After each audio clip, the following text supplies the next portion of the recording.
Good afternoon, everyone. This is Scott Harlow and Scott Halliburton coming to you from the beautiful home of the Tigers and Wolverines pool here in Bentonville, Arkansas. This is the 2022 Centennial Bank Arkansas State Swimming Championships for 6A for the men and the women. In the first event, we have, this is the girls 200-yard medley relay coming up. I'm going to go ahead and give you a preview of who's in which lane, just so we can get in front of that when these relays get going. Sometimes it's fast and furious. So in heat one of two, in lane 3, we're going to have North Little Rock. In heat 1, lane 4, we're going to have Rogers High School, and then in lane 5, we're going to have Springdale High School. So we're expecting a pretty close meet today, Scott.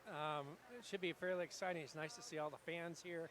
And I calculated the points based on the seedings and with the diving results. And on the ladies' side, Bentonville's looking like they are going to have a slight advantage by about 75 points. And on the boys' side, Central's leading going into the event. If they go, everything is seeded.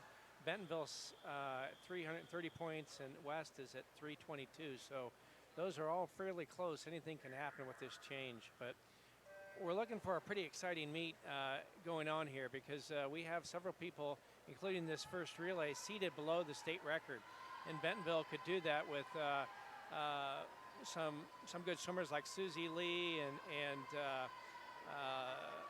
Leanne Yu, both who are favored to win events. In fact, Susie Lee is seated ahead of the state time in the 200 IM and also the 100 breast, which she both owns. So we'll see quite a bit of good swimming. We also have several seniors for both Bentonville and Bentonville West. Chloe Thompson, defending champion in a couple of events, has a shot at the state record in the 200 freestyle that's coming up, and she's committed to go to the University of Utah for next year. Also, Gavin Lindley, a senior for Bentonville, is favored in a couple different events. He hasn't swum since his sophomore, but he swam for Benton County School of the Arts, and he's anxious to represent Bentonville this year, and he's committed to the University of Alabama. But we have a full list of those things and just a quick preview, but we expect a good meet. It's a lot more fun to have all the fans here, and the first event we might see a state record. A lot of people have done a lot of effort for this, and we thank our sponsors, and we thank all the Bentonville and Bentonville West parents who do a lot of different things, and also the Bentonville Community Center to put this event on. And Scott, as we look into this first event, what are your thoughts from observing the meet, and your thoughts as a parent watching the meet? Well, we have some of the usual suspects this year as our team favorites. Bentonville, Bentonville West, obviously Little Rock Central, Conway, all solid programs, and as well as teams like Fayetteville, which have some great individuals as well. I agree with you. I think we have the potential for several state records today in the individual and relay events as well. And a lot of these swimmers haven't swum the last couple of days with the weather we had. Right. That might lead to some faster times, but we'll see. But in this next heat, I expect Bentonville High School, the Tigers, to be under the state record here. They've done that already at conference, and the record is held by some college swimmers. We had Luciana and Martina Thomas, who swim in college for Naval Academy and for Notre Dame. Corinne Despain and Caroline Stelty, yeah. all which some pretty good swimmers. But the Thomas girls just finished their senior year conference, and they're getting ready for nationals. Looks like Rogers High School won that first heat. And this event last year, Bentonville won it. Little Rock Central was second, and Bentonville West was third. And Bentonville is seated in the fastest lane here. Okay, so heat 2 of 2. In lane 1, we have Bryant. Lane 2, Fayetteville. Lane 3, Conway. Lane 4, Bentonville High School. Lane 5, Bentonville West. Lane 6, Little Rock Central. Lane 7, Cabot. And lane 8, we have Harbor High School. So we have a pretty good battle. Ellie Schrank for Bentonville West in lane 5, and Susie Lee for Bentonville in lane 4. Two of the best backstrokers in the state, and they're going off to lead up the relay. It looks like Susie's got a slight lead. They'll bat it out later in the 100 back, but it's very, very close as they're going to touch right together. Looks like the breaststrokers have dived in. I think that might be Leanne and it's probably Jenner Gogol for Bentonville West, but they're neck and neck. Leanne probably got a little bit of a lead here as we go into the split, but the backstroke split, 26 low, which is very fast, ahead of the state record time. So Leanne is going in the lead, and looks like Avery Spencer coming on fly, but anyway, a lot of people standing in front of me, so I'm looking at the monitor. Bentonville's got a slight lead. Bentonville West is second. Conway third as they come into the finish here.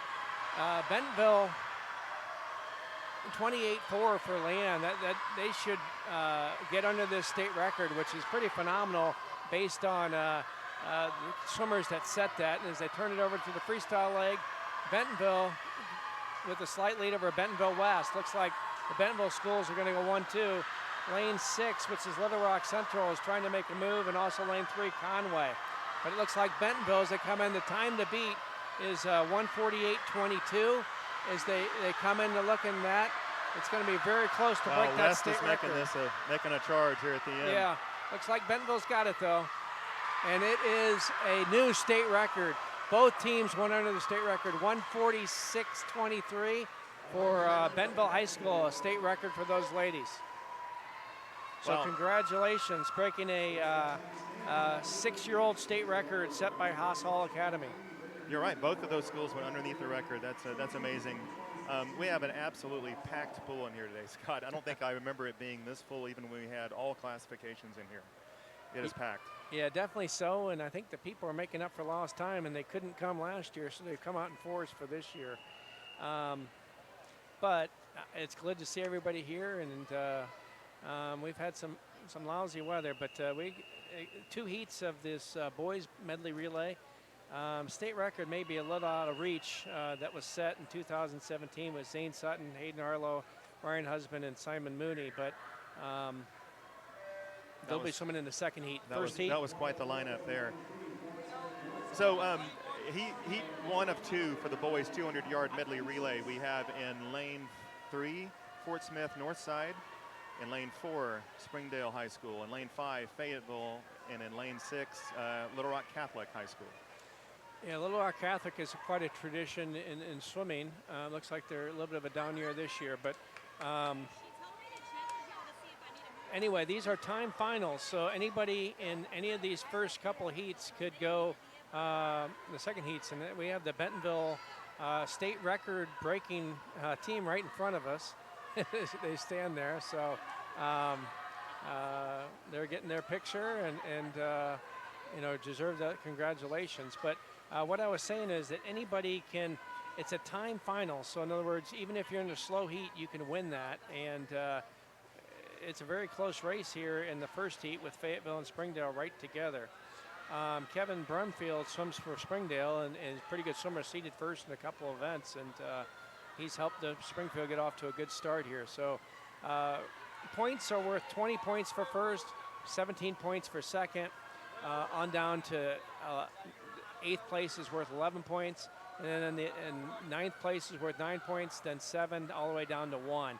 The relays are worth double, so doubly important, as you will, and we hope to have this. The other thing is that they're wanting to have safe starts and not leave early, and so there's judges and officials that will look at those sort of things, but obviously there's the technical proficiency of fly, back, breast, and free, but also the importance of not leaving early on the relay. So looks like in this first heat that Fayetteville won that heat in a time of 1:51.44.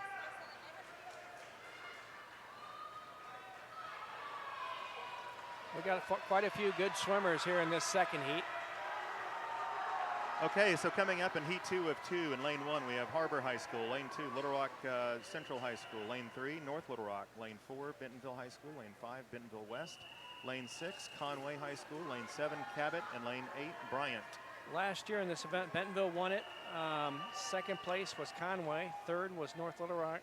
Fourth was Little Rock Central. Fifth was Cabot. And sixth was Bentonville West. So looks like Gage Johnson is leading off for the Bentonville Tigers. He's seated first in the 100 back, so we expect them to have a lead. Bentonville and Bentonville West are in lanes 4 and 5, just like for the girls. So they swim back, breast, fly, and free. They always have the backstroke start because they start in the water. Looks like Gage Johnson is going to give a lead. Looks like Gavin Lindley going breaststroke. He's a great all-around swimmer, but kind of doing one for the team to lead in this breaststroke as he goes here, as Bentonville hopes to get off and make some of those points up by getting the first place here. Second, Bentonville West is right there. North Little Rock's making a charge here, Scott. Yeah, North Little Rock in lane 3. 3, okay. As they come in and they have a good breaststroke, are seated first. Looks like Bentonville still has a slight lead as they turn it over to the fly.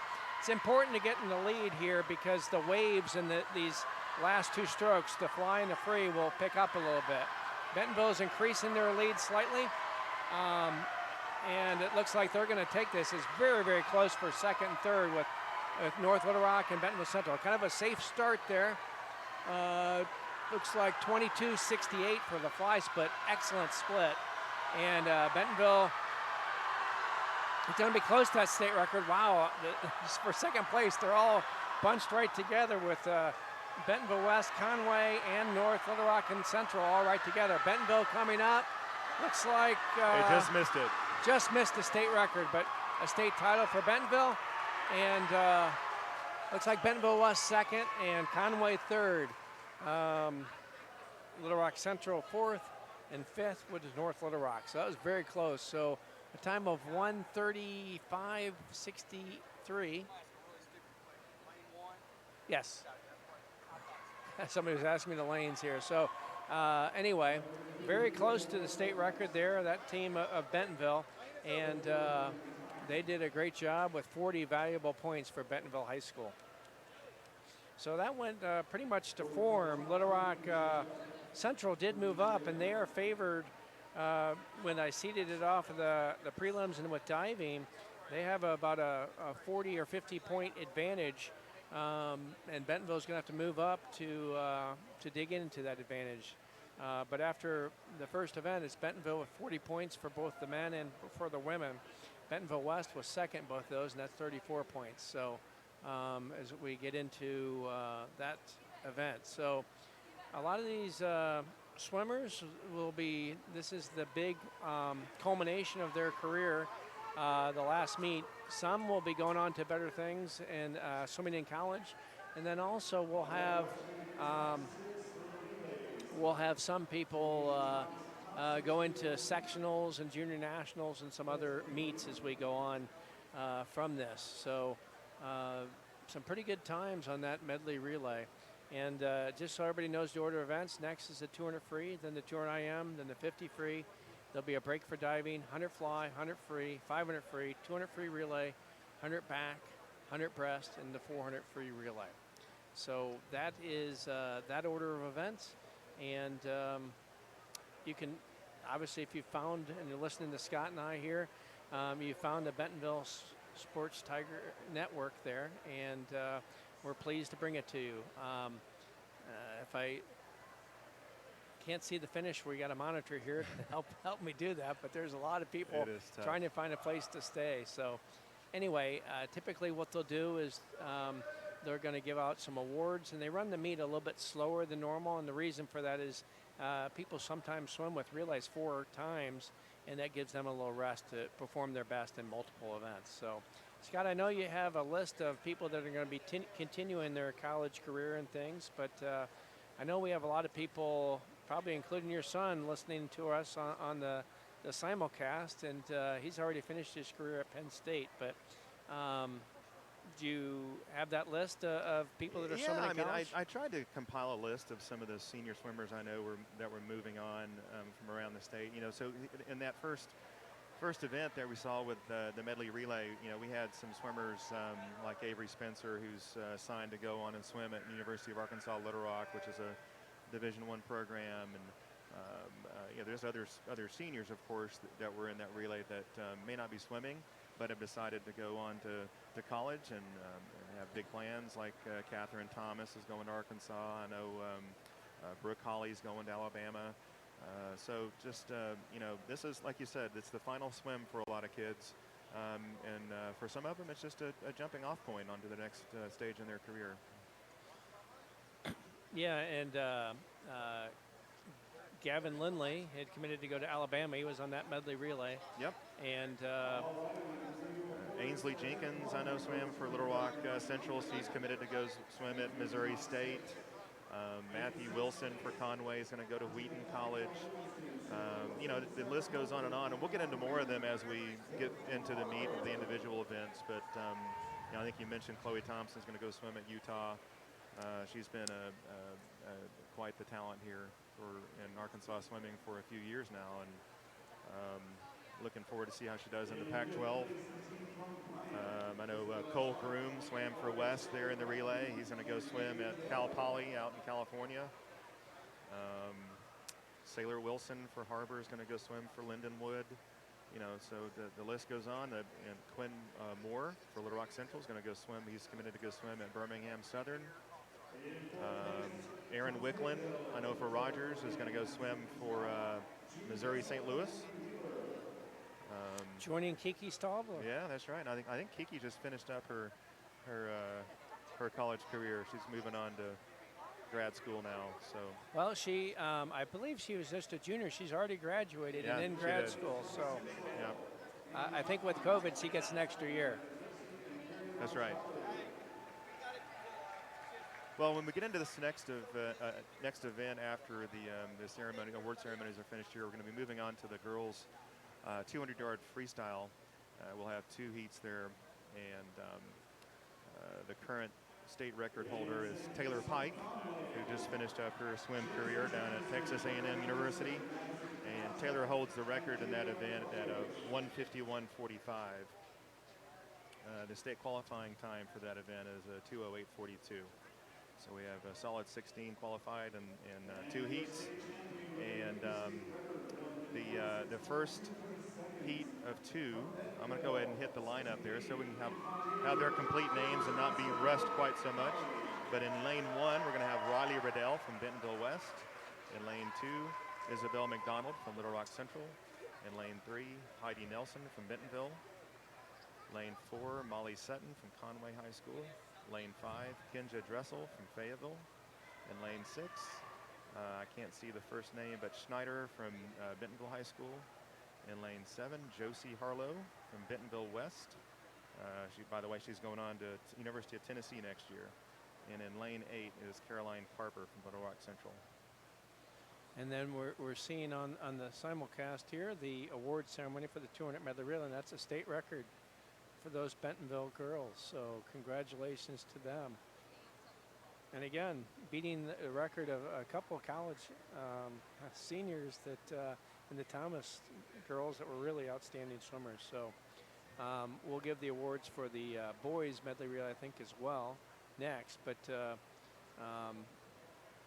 those girls are all about the same height, so they're leaning down a little bit so you can see the girls in the back. And I see Leanne and Avery kind of in the back, Susie in the front there. So anyway. And that's Steve Chris, who's longtime public address announcer here at many swim meets and always does an outstanding job. So you can hear him as well. So apparently the Bentonville West women were DQ'd in that first event. So that's 34 points that they will not get for that. I didn't see him on the podium, so I was wondering what happened there. Yeah, so that's they touched second, but that's I don't know if it's a relay takeoff or what. We don't know from here, but obviously that's a big swing in points, and they were overall about 75 points behind Bentonville. So that might give somebody a chance to catch them, and gives Bentonville more of an advantage as they go forward.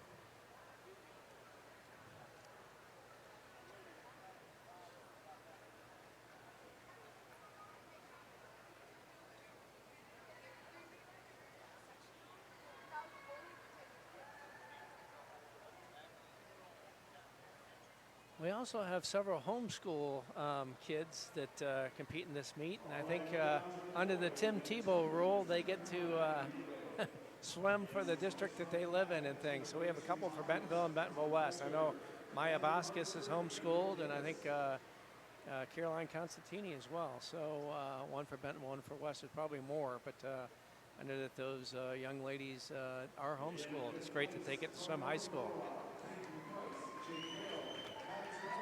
Yeah, and to that point, we have quite a few good homeschooled swimmers come out of the local area every year. Yeah, So I'm yeah, glad they they have get to compete. they have a great program, and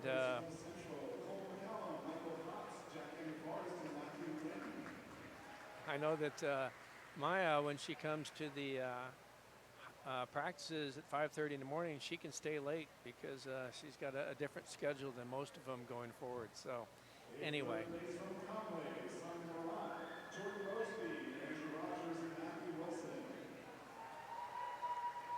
As they give the awards, we'll try to let you hear the public address announcer here as they say the awards for the boys 200 medley relay. So Scott, I mean, based on the turnout we see here, I think Arkansas swimming is alive and well in the high school ranks. This is a lot of people. Well, yeah, a lot of people. The door is not too far from us, but they also create a lot of heat. So, anyway, it's good to see everybody here after last year when nobody was in here. So, much better to have it this way than the other way. So, a couple tall swimmers with Gavin and Gage winning that. Looked like Evan and. Yeah, so that was a very good relay, and first place for the Bentonville Tigers for 40 points. Looks like Evan Carter, and I can't tell who the fourth one is. Yeah, maybe Jack. I'm not sure. But anyway, congratulations to those gentlemen, and they'll probably be on the top of the podium a few more times today. So 200 free is the next event, and Chloe Thompson is defending champion in this event. She's got an outside shot at this state record. I'm not sure where she is in her training schedule. She has got junior national qualifying times and things, but it should be a very good race. Chloe was, Josie Harlow in this first heat was 7th last year. Chloe Thompson, like I said, won this. Emma on the Hill was 4th, and Taylor Horan from Fayetteville was 5th. So a lot of good returners here as we head up to the first heat. Again, it's the first heat. These people could actually win the event. It probably won't happen since they're seated in that order, but they're trying to move up and score valuable points for their team. So as we look at the Bentonville swimmers in lane 3, we have Heidi Nelson for Bentonville, Becca Snyder in lane 6, Josie Harlow from Bentonville West in lane 7. As they come off to the turn, it looks like that's lane 5.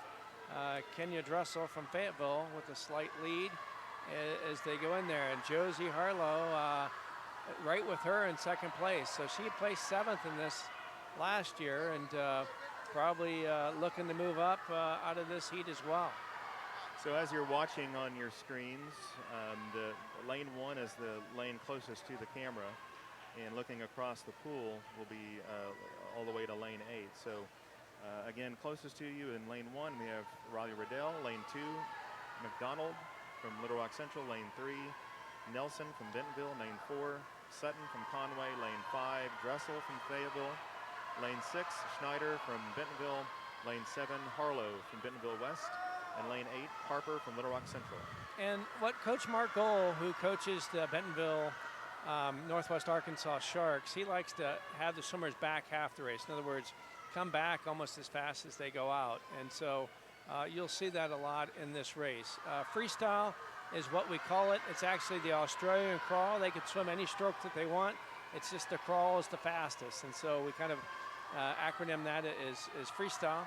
Looks like lane 5, Dressel continues to lead for Fayetteville, but Josie Harlow, it looks like she's going to take second in this heat.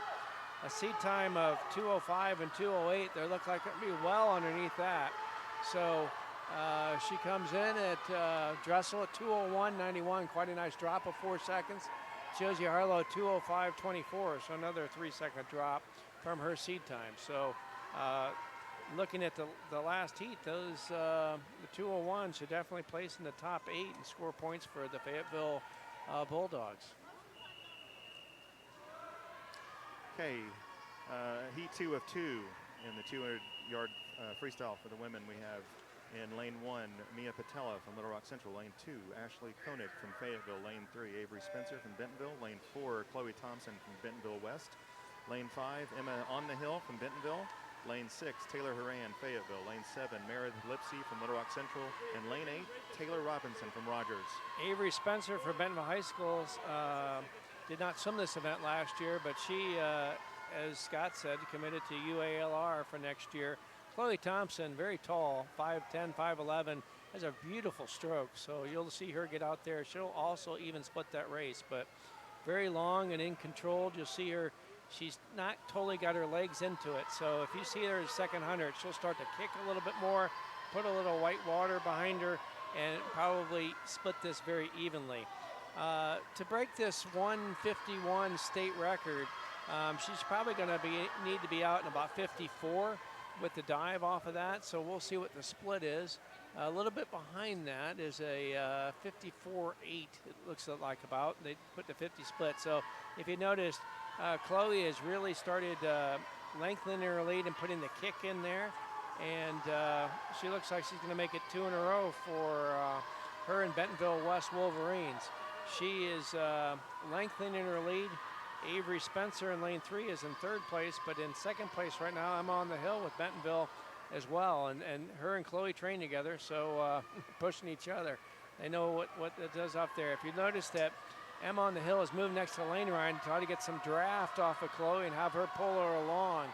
Looks like she's going to be a little bit short of that state record, but nonetheless will have a good time as Chloe Thompson, the Utah Ute-bound swimmer, is going to win this for her second, and 20 points for Bentonville West. Looks like Emma on the Hill is going to be in second for Bentonville, and Avery Spencer is fighting it out for third. So 152.41, just less than a second off that state record time. Second, Emma on the Hill, and third, Avery Spencer. So Bentonville West won, Bentonville Tigers second and third. Okay, coming up in the boys 200-yard freestyle in lane, our heat 1 of 2, we have in lane 1, Mullenbach from Catholic High School. Lane 2, American Horse from Bentonville. Lane 3, Trailer from Little Rock Central. Lane 4, Bagat from Little Rock Central. Lane 5, Sullivan from Harbor. Lane 6, Bull from Bentonville. Lane 7, Worthland from Bentonville West. And in lane 8, Eberhard from Conway. Yeah, last year Jack Henry Forrest won this event. He opted not to swim this event, but he's swimming some other events today. But we do have Connor Boatwright in the next heat, brilliant sophomore from Harbor, a really good distance swimmer that's say here. But as far as the first heat, this is Noah Bagat's brother here. So anyway, he is leading the heat as we get to the 75-yard mark. And at the 100 will be the halfway. So it looks like they're keeping it in the family there at Little Rock Central. I'm sure they both swim for the Dolphins and probably push each other in workout. He's out in 52 or so, as he's done pretty well on this. The state record is held by Bentonville's Ryan Husband at 139.03. I don't expect that to be challenged today.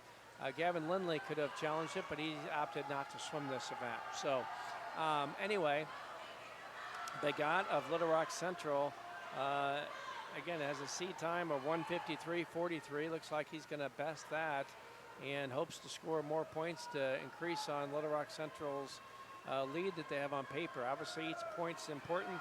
Bentonville has a couple swimmers in here as well. And also, Gavin Bull in lane 6 looks to score some points for the Tigers.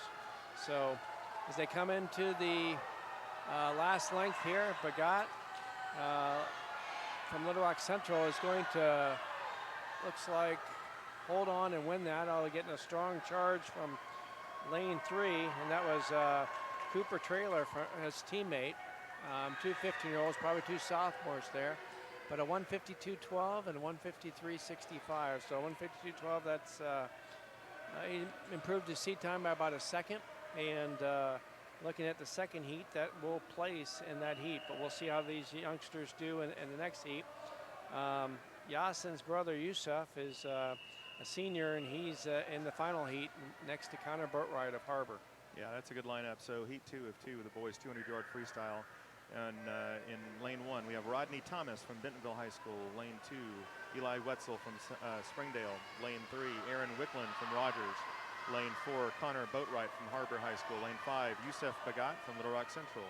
Lane 6, Evan Carter from Bentonville. Lane 7, Caleb Guthrie from Bentonville West. And lane 8, Quinn Moore from Little Rock Central. Kind of a family affair. Rodney's Catherine's sister, and then Yusef Bagat had his brother in the first heat. He's out very fast. He's a good sprinter.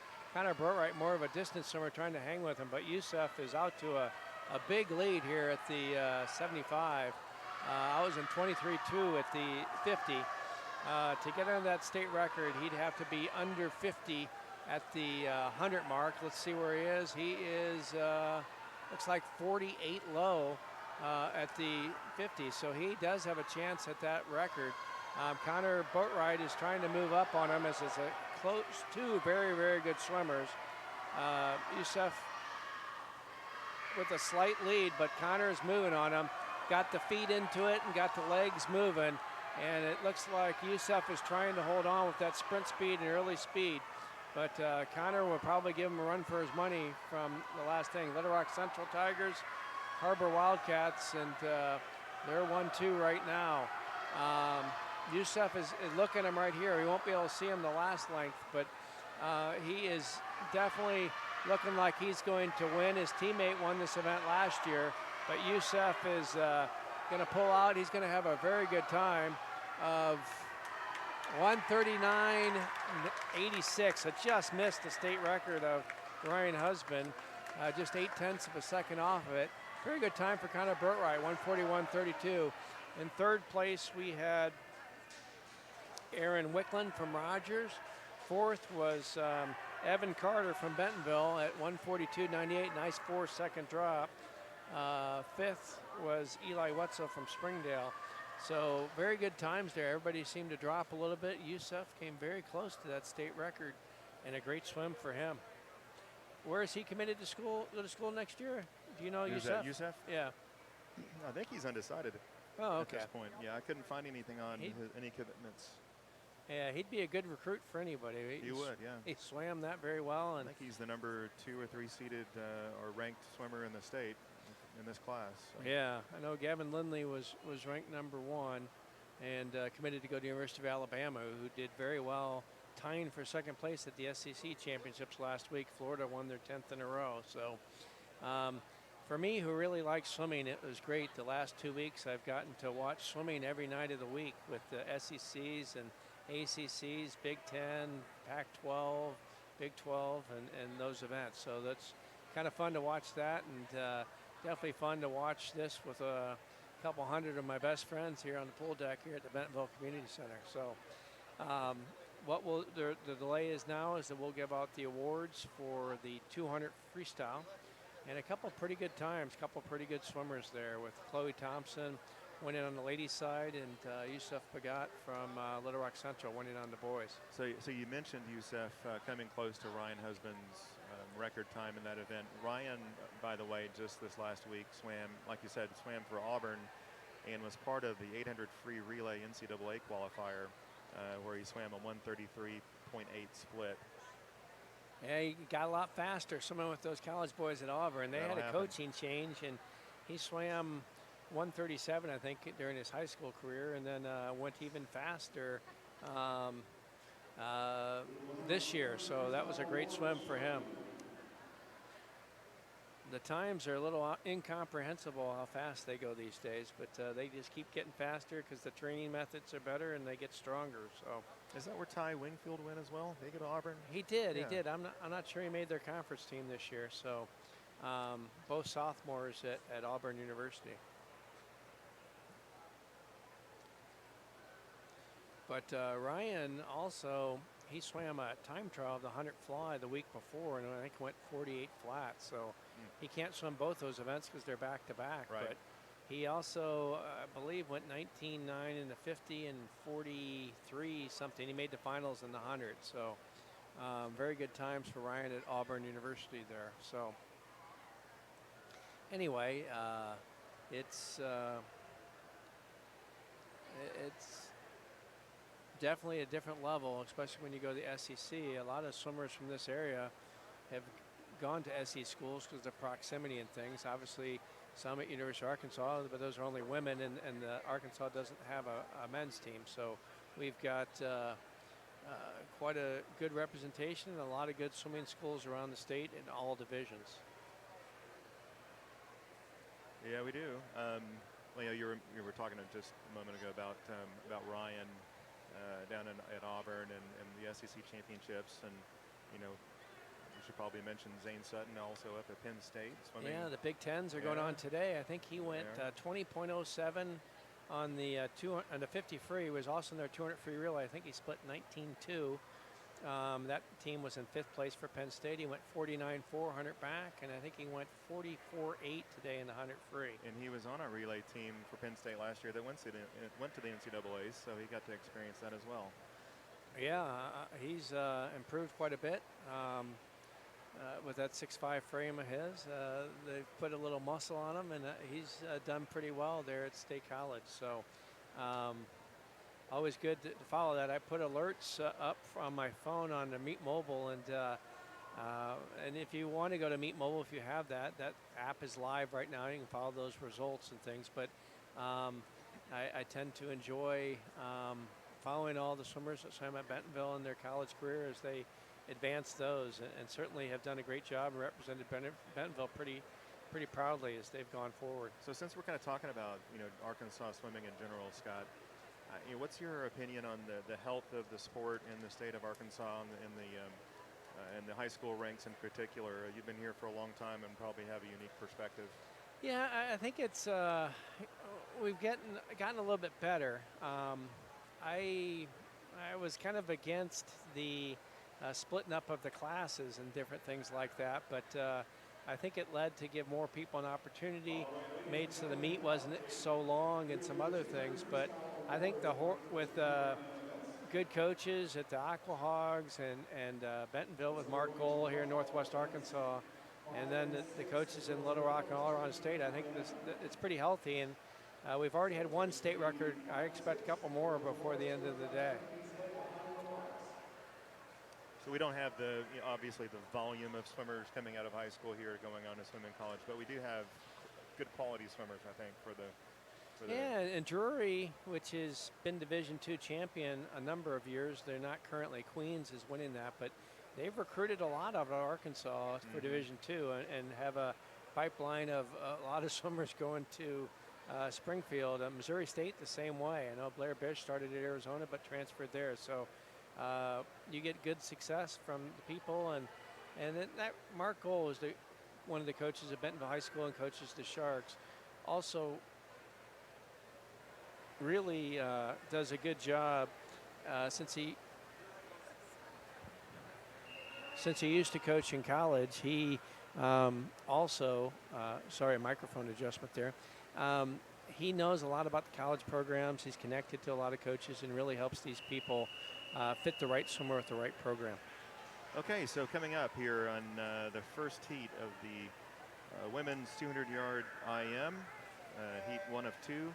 We have in lane 1, Ellen Jackson from Mount St. Mary's. Lane 2, Madison Brussel from Fayetteville. Lane 3, Autumn Milford from Bentonville West. Lane 4, Maya Boscas from Bentonville High School. Lane 5, Shelby Bratton from Bryant. Lane 6, Valeria Mazariegos from Bentonville High School. Lane 7, Rachel Haman from Little Rock Central. And in lane 8, Juliana Fear from Cabot. Great job on Valeria's pronunciation there. I had to do that one last week. But anyway, the 200 IM consists of butterfly, backstroke, breaststroke, and freestyle in that order. So kind of the decathlon where the swimmers swim all different strokes. Last year, Valeria was 13th. Just a little bit more information on some of these other girls. I know Valeria and Autumn Milford both are orchestra students and play that. They both have had my wife as a teacher.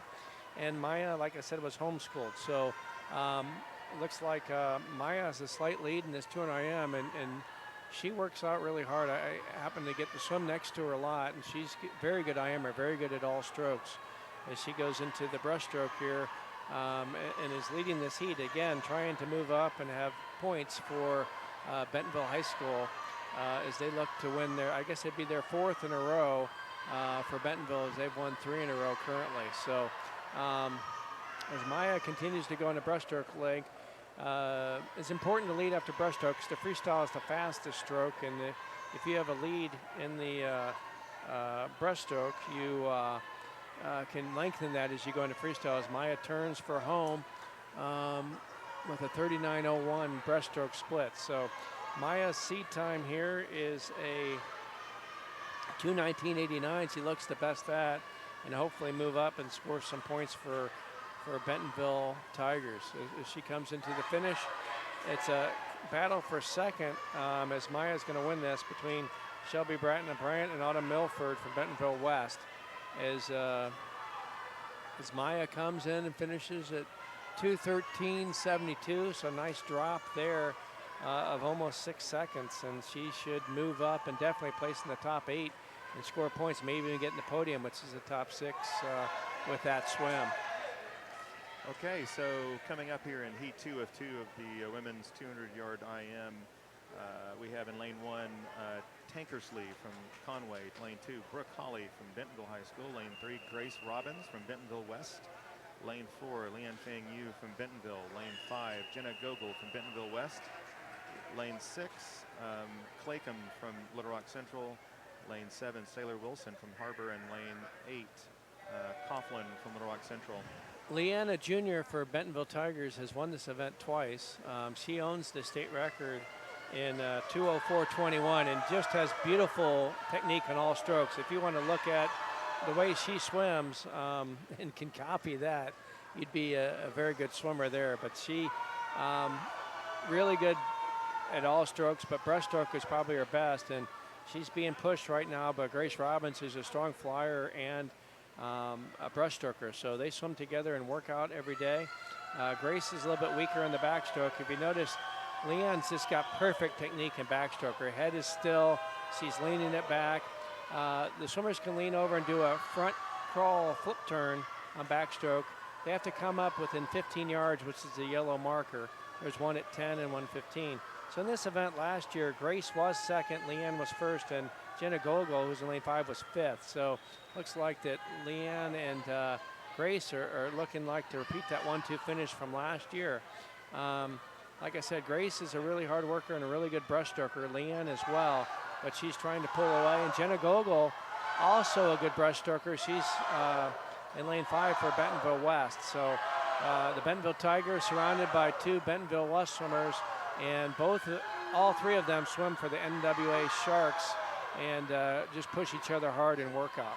As Leanne comes in, we're looking for a time of about 2:04 to be under the state record pace. She's right at that, and she owns the state record. She's trying to best that. She's got a little bit of lead over Grace.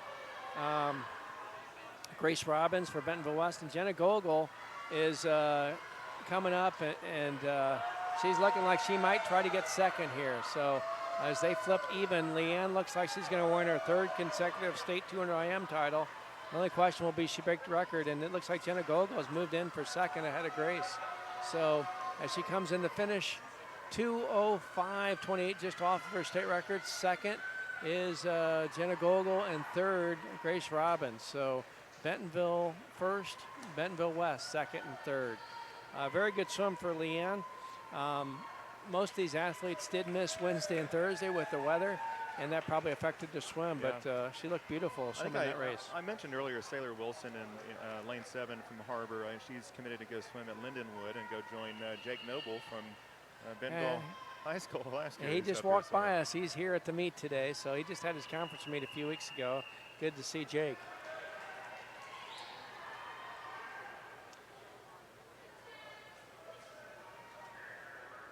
Okay, so in the water, lane 1, or a heat 1 of 2 for the boys 200-yard IM.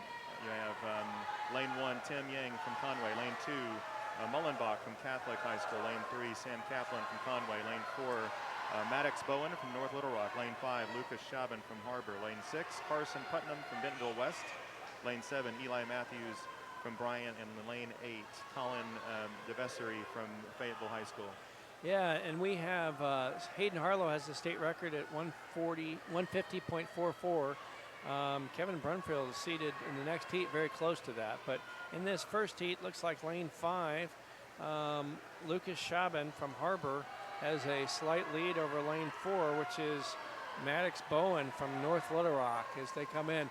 You'll see the lead change quite a bit in IM because people have different strong strokes. I was a good butterflyer. I would try to get a lead and fly him back and hold on for breath. So in general, those two swimmers from North Little Rock and Harbor turned right together at the 100. We'll see who's the stronger breaststroker. The IM tends to favor a good breaststroker and tends to do pretty well there. So again, very good race here for first place as those lane 5 looks like he's the stronger breaststroker, and that's Lucas Schaben from Harbor pulling slightly ahead, but this is very close for the first heat. And again, they're trying to move up. Their times of 2:07 looks like they'll be well underneath those as they go into the freestyle here, which is the fastest stroke, and they have quite a lead over that. Looking at the Bentonville swimmers in this, we have Bentonville West, Carson Putnam in lane 6, and he's trying to score points for the Wolverines here. So continues to be Lucas Schaben leading for Harbor, and it looks like he is going to win this first heat and hopefully move up into the top 8 for him. So 2:05.85, dropped his seat time by about 2 seconds.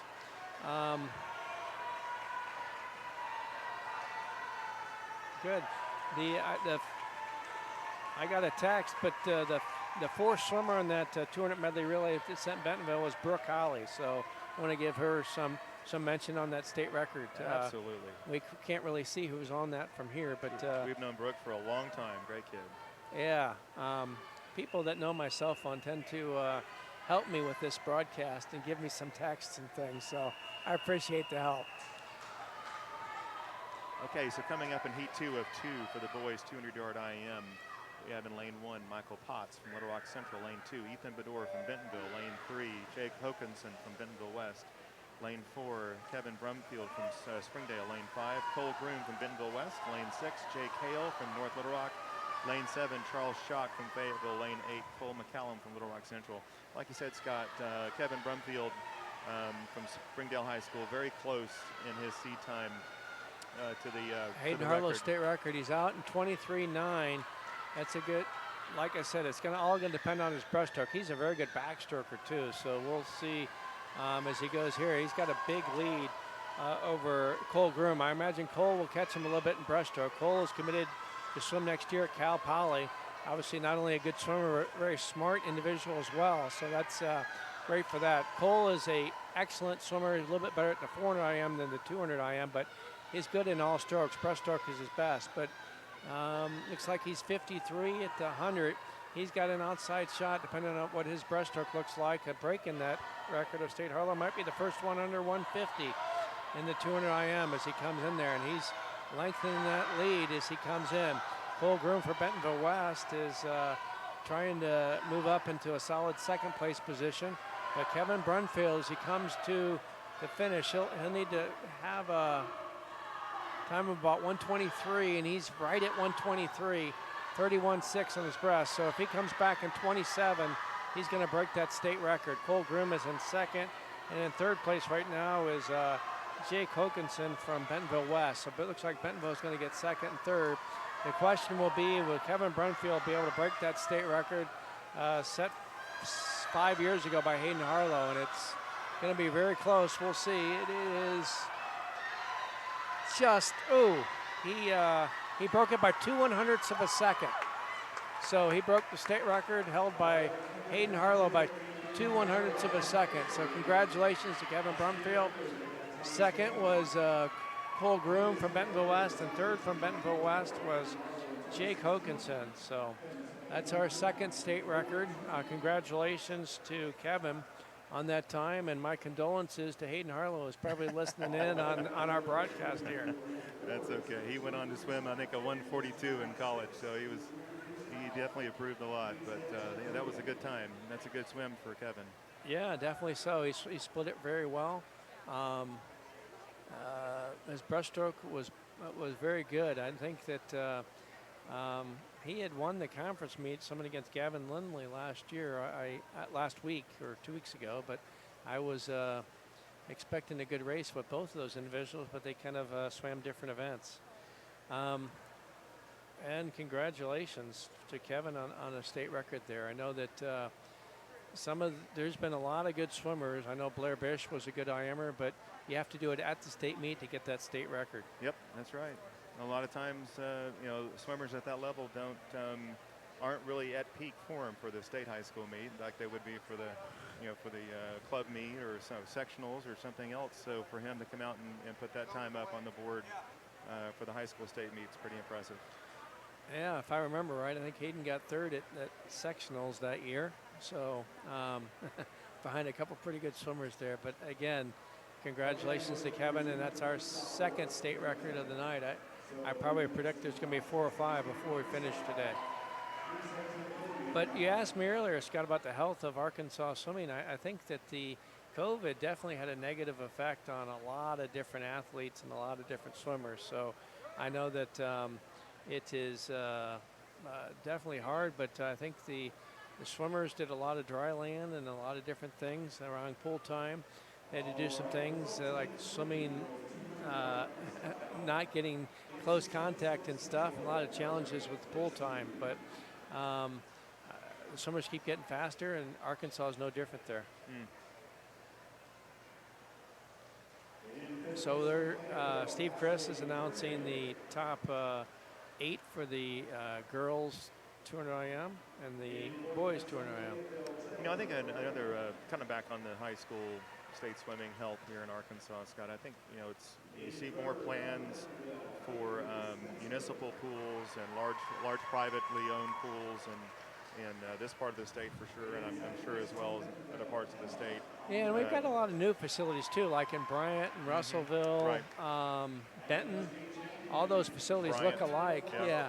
They all had the same designer, but it's good to have new pools. And they're very, Conway's had a pool for years and years, and that's one of the reasons their team is very strong. This is the 200 free award ceremony. You see Chloe Thompson at the top of the stand and welcoming the other athletes for a picture there. So Avery Spencer's up there, I see, and Emma on the hill. So Chloe doesn't need to be on the top of the podium to be the tallest swimmer. So anyway, congratulations to Chloe Thompson on her second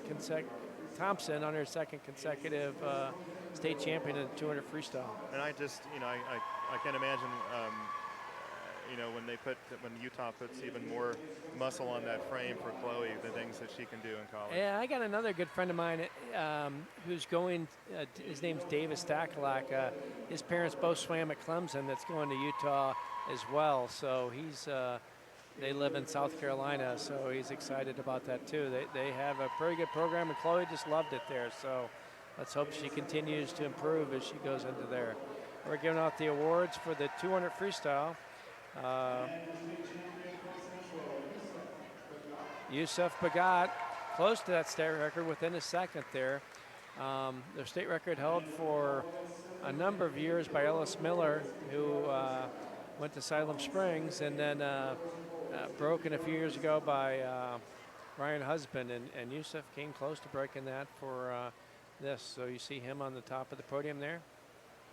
I think his brother just missed getting off the podium as well. I think his brother's only a sophomore, so probably expect some good things to come from him in the next few years, as people will think, how is this Bagat kid still in high school? But it will be his brother probably taking over.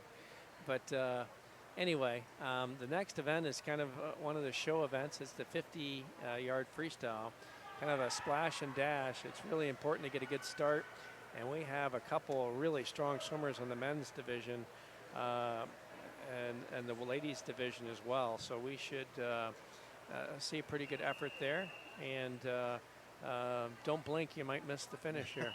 Well, I'm going to have to speak fast on these names too, Scott. So I'll make it a head start for the girls' 50-yard freestyle.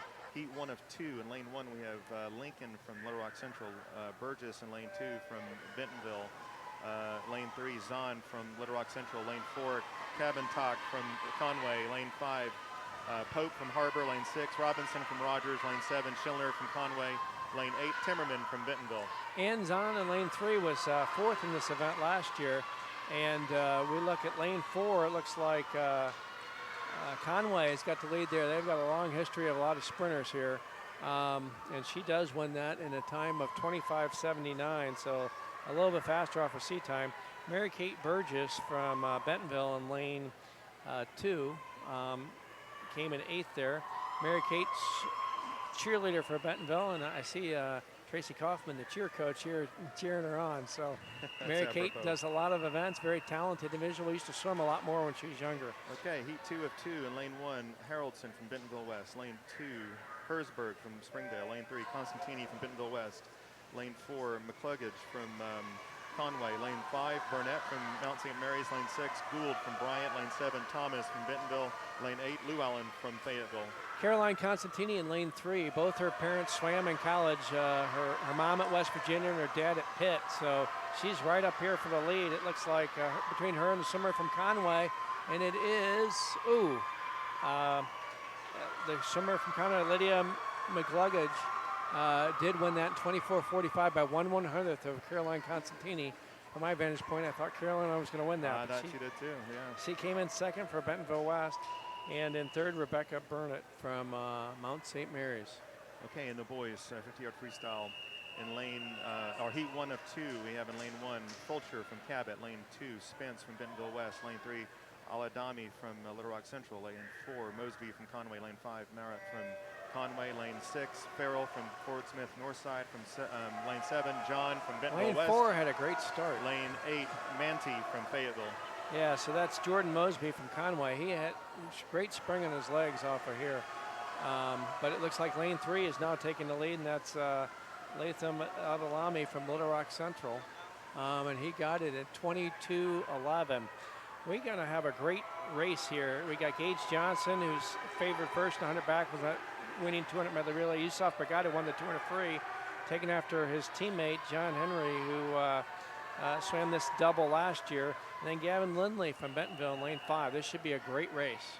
Okay, so heat 2 of 2, lane 1, Briggs Becker from Bentonville West High School. Lane 2, Logan Wilhelm, Fayetteville. Lane 3, Gage Johnson, Bentonville. Lane 4, Yusuf Bagat, Little Rock Central. Lane 5, Lindley from Bentonville. Lane 6, Joshua Reynolds from Little Rock Central. Lane Looks 7, like Gavin has come up first. Wilson from Conway. Lane 8, David Wallace from Harbor. As they come to the turn, it looks like Gavin Lindley hit the wall first. He's ahead of Yusuf Bagat, who just got out of the 200 free. It looks like Gavin Lindley is going to take it. The University of Alabama commit, who swam 2 years ago for Bentonville County School of the Arts, has got the 50 free in a time of 21:04.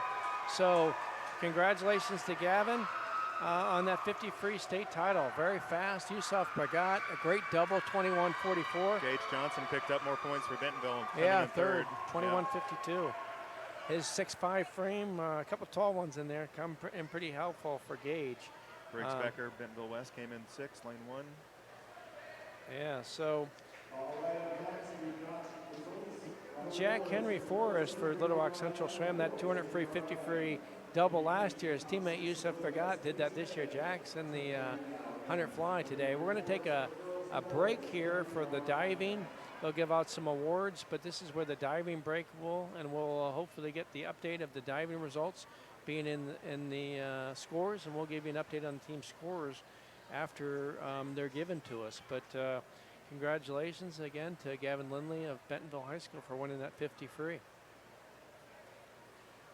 You know, the 50 free is, they always look at it and it looks like there's a lot of splashing, but a lot of technique is involved in winning that event as well.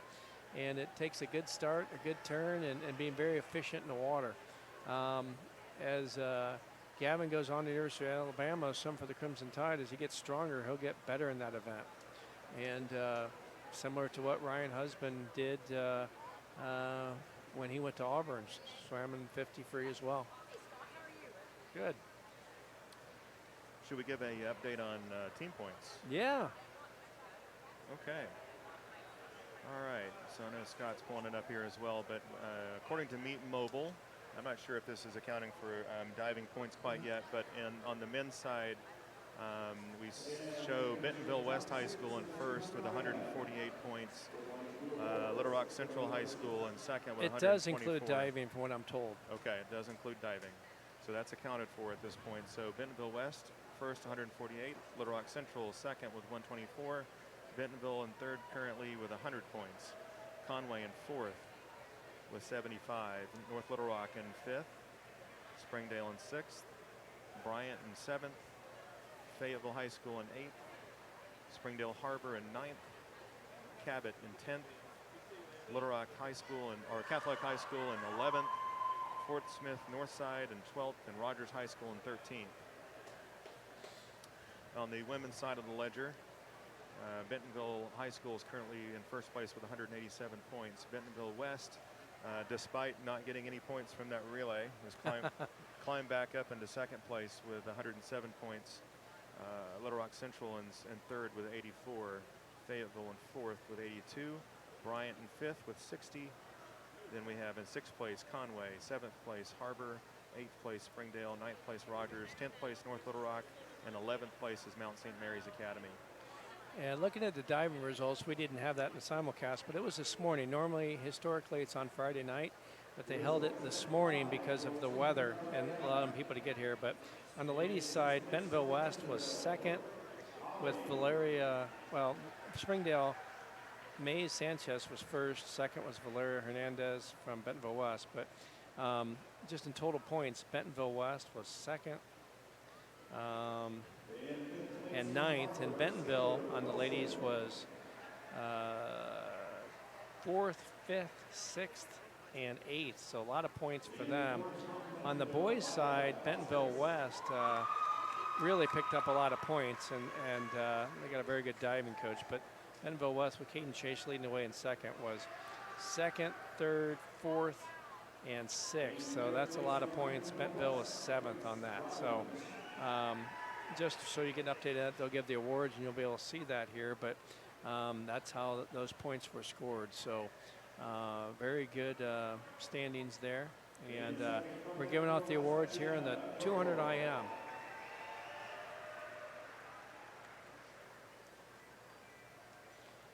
Looks like Grace Robbins there in third and Jenna Gogol in second.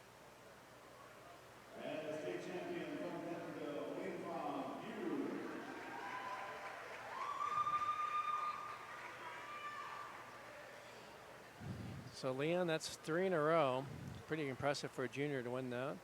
Looks like her and Jenna shot for suits at the same time with the same design there. But congratulations to those ladies. And like I said, 2 of them for Bentonville West and 1 of them for Bentonville. They all swim together in the pool here every Tuesday, Wednesday, and Thursday at 5:30 when I swim. So those girls make each other faster.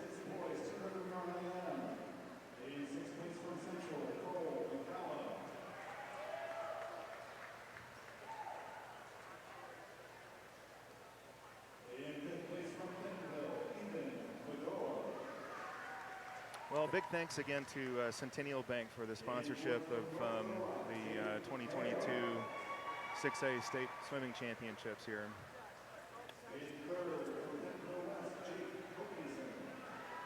We kind of think we put on a pretty good show here in Bentonville for swimming. Yeah, it's changed over the years. A lot of good places for these athletes to get something to eat after the meet, and we certainly appreciate all the sponsors. And as we see Kevin Brumfield getting his award for the state record in the 200 IM. Cole Groom second there.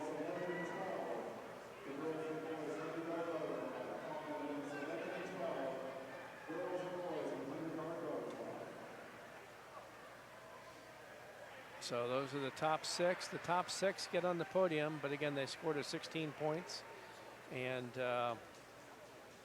here was Kevin. He's finally made it in. So state championship for the Springdale Bulldogs. So coming up next, our next event, event 11 is the girls 100-yard butterfly. Again, two heats there, full heats, 16 total swimmers. The state qualifying time was a 1:04:42. The current state record is held by Taylor Pike, set in 2016 with a 53:96, was blazing fast. She went on to have multiple Olympic trial placings and top 8. Yeah, she was 9th by a few 100ths of a second at Olympic trials in the semifinals. So very good swimmer. 4th, I think, last year in NCAAs. Yeah, definitely good. So looks like we're getting right into it here. So the 100 fly is here. This is the first heat of 2 heats. Okay, heat one of 2. In lane 1, we have Elizabeth Esteban from Cabot. Lane 2, Josie Harlow from Bentonville West. Lane 3, Blanken from Bentonville. Lane 4, Mia Patella, Little Rock Central. Lane 5, Ellie Euler, Bentonville West. Lane 6, Miriam Abachali from Little Rock Central. Lane 7, Brianna Mahoney from Cabot. Lane 8, Olivia Muir from Little Rock Central. Well, it looks like Josie Harlow lost individual race here in lane 2. Lane 4 is out to a slight lead, and that's Mia Patella from Little Rock Central. Right with her is Ellie Euler. I know that her sister was a senior at Bentonville West last year, but it's very close between lanes 3, 4, and 5. Blankenship from Bentonville and Euler from Bentonville West giving a chance to Patella as they come in here. It looks like lane 3, Blanken is going to win this heat. This is tying up a little bit as to finish. So lane 4 did win at 1:02:37, and that is very good time for her. She should move up here. Last year in this event, Mia Patella, who won that heat, was 7th. Addison Wicklund, who was in lane 4 the next heat, won this event. Avery Spencer was 2nd from Bentonville, and Brooke Anderson was 3rd. So we have the top 3 returning in lanes 2, 3, and 4 in this next heat. So heat 2 of 2 of the girls 100-yard butterfly. Lane 1, Rebecca Burnett from Mount St. Mary's. Lane 2, Avery Spencer from Bentonville. Lane 3, Brooke Anderson from Conway. Lane 4, Addison Wicklund from Rogers. Lane 5, Ainsley Jenkins from Little Rock Central. Lane 6, June Dressel from Fayetteville. Lane 7, Emma On the Hill from Bentonville. And lane 8, Savannah Fox from Bentonville. Looks like Ainsley Jenkins is ahead at the 25, but Addison Wicklund had a good turn. She had better underwaters and came up ahead. But again, that's why she won this event last year. Butterfly, you're allowed to go 15 meters off the wall. And if you noticed that she went probably about 10 meters there.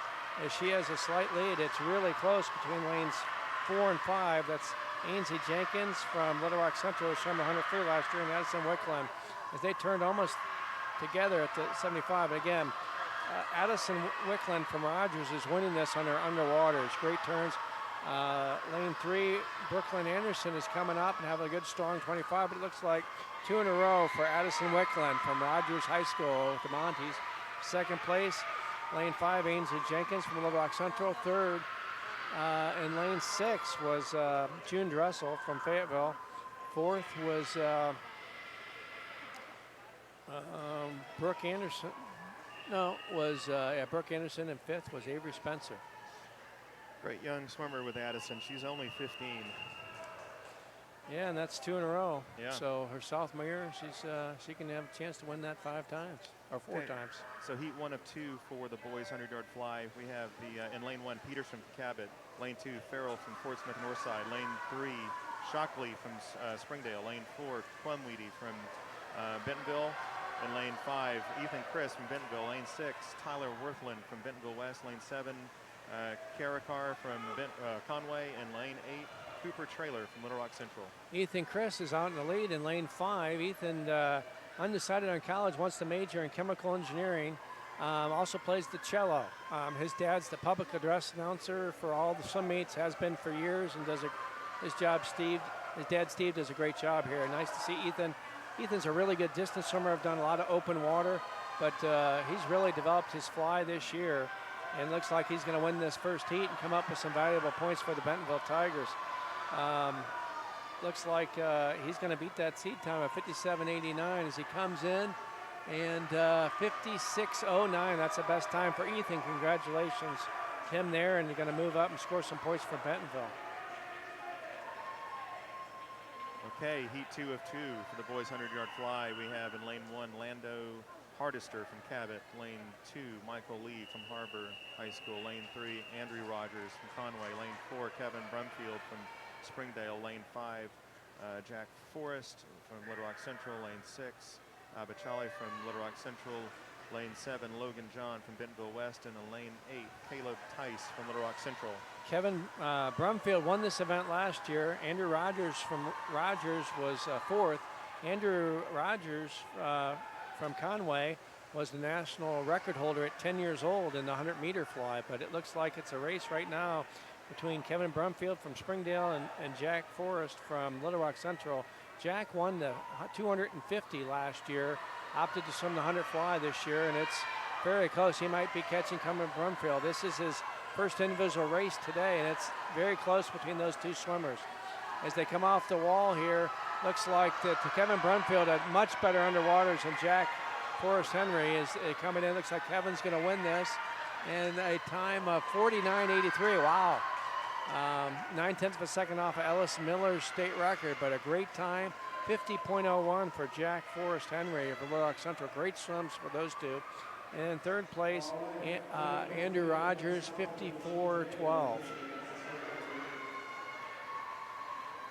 So that 49.83 for Brumfield is just under a second off the state record by Ellis Miller in 2009. And then Ethan Chris, his time was good enough for fifth place, so he'll get on the podium from that first. Fantastic. The senior for Bentonville. So anyway, very good swim there, and congratulations to Kevin Brumfield, already a double winner in this state meet. And we'll give out the awards, I believe, for the 50 free right now.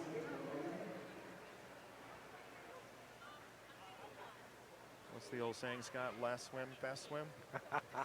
Well, Kevin again, University of Texas, Freddie Reese has been coached for years and years, retired for a month last year and then came back because he missed it. He wanted to keep coaching. He calls the dolphin kick the fifth stroke, and Kevin Brumfield really showed the importance of that with his kicks off the wall. That's where he won the race. Jack Henry turned with him almost even at 75, and with those kicks, Kevin Brumfield came out a little ahead. So.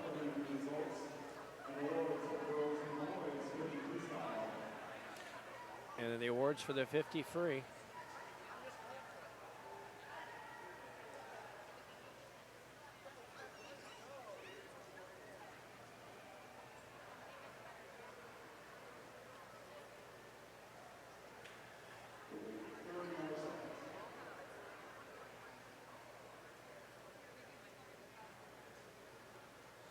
And people wonder how these are broken out. It used to have all the classes together.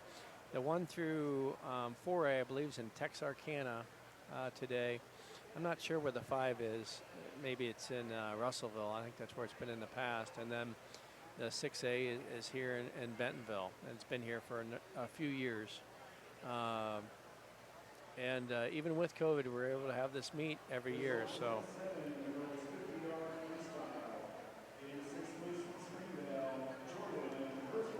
So this is results of the 50 free, and I'll let you listen to Steve Chris announce these results. And you can see the people get up on the podium.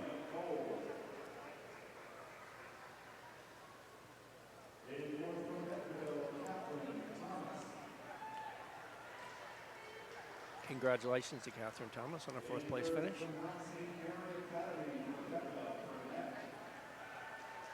Okay, so quick update on points after those last couple of events, Scott. So here in team scores, looks like the Little Rock Central men have jumped out into first place with a score of 170. Bentonville West currently sitting in second with 164. Bentonville High School sitting in third with 136 points.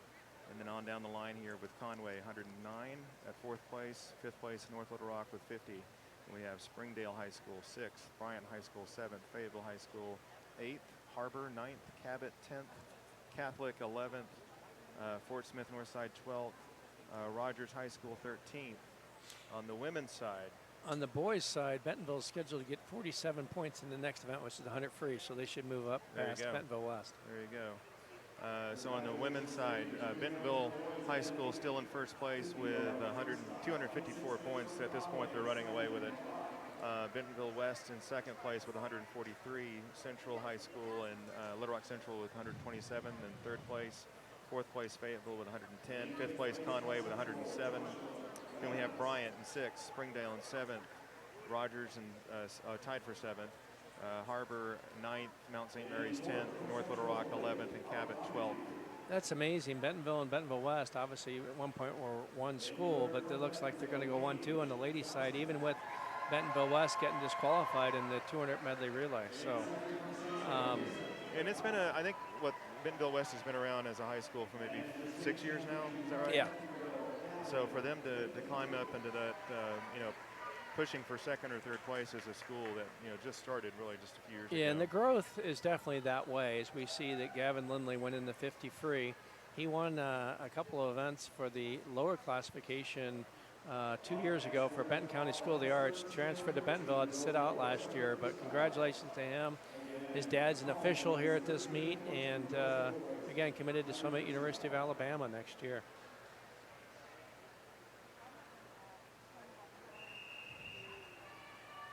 Okay, so coming up next, we have the girls 100-yard freestyle.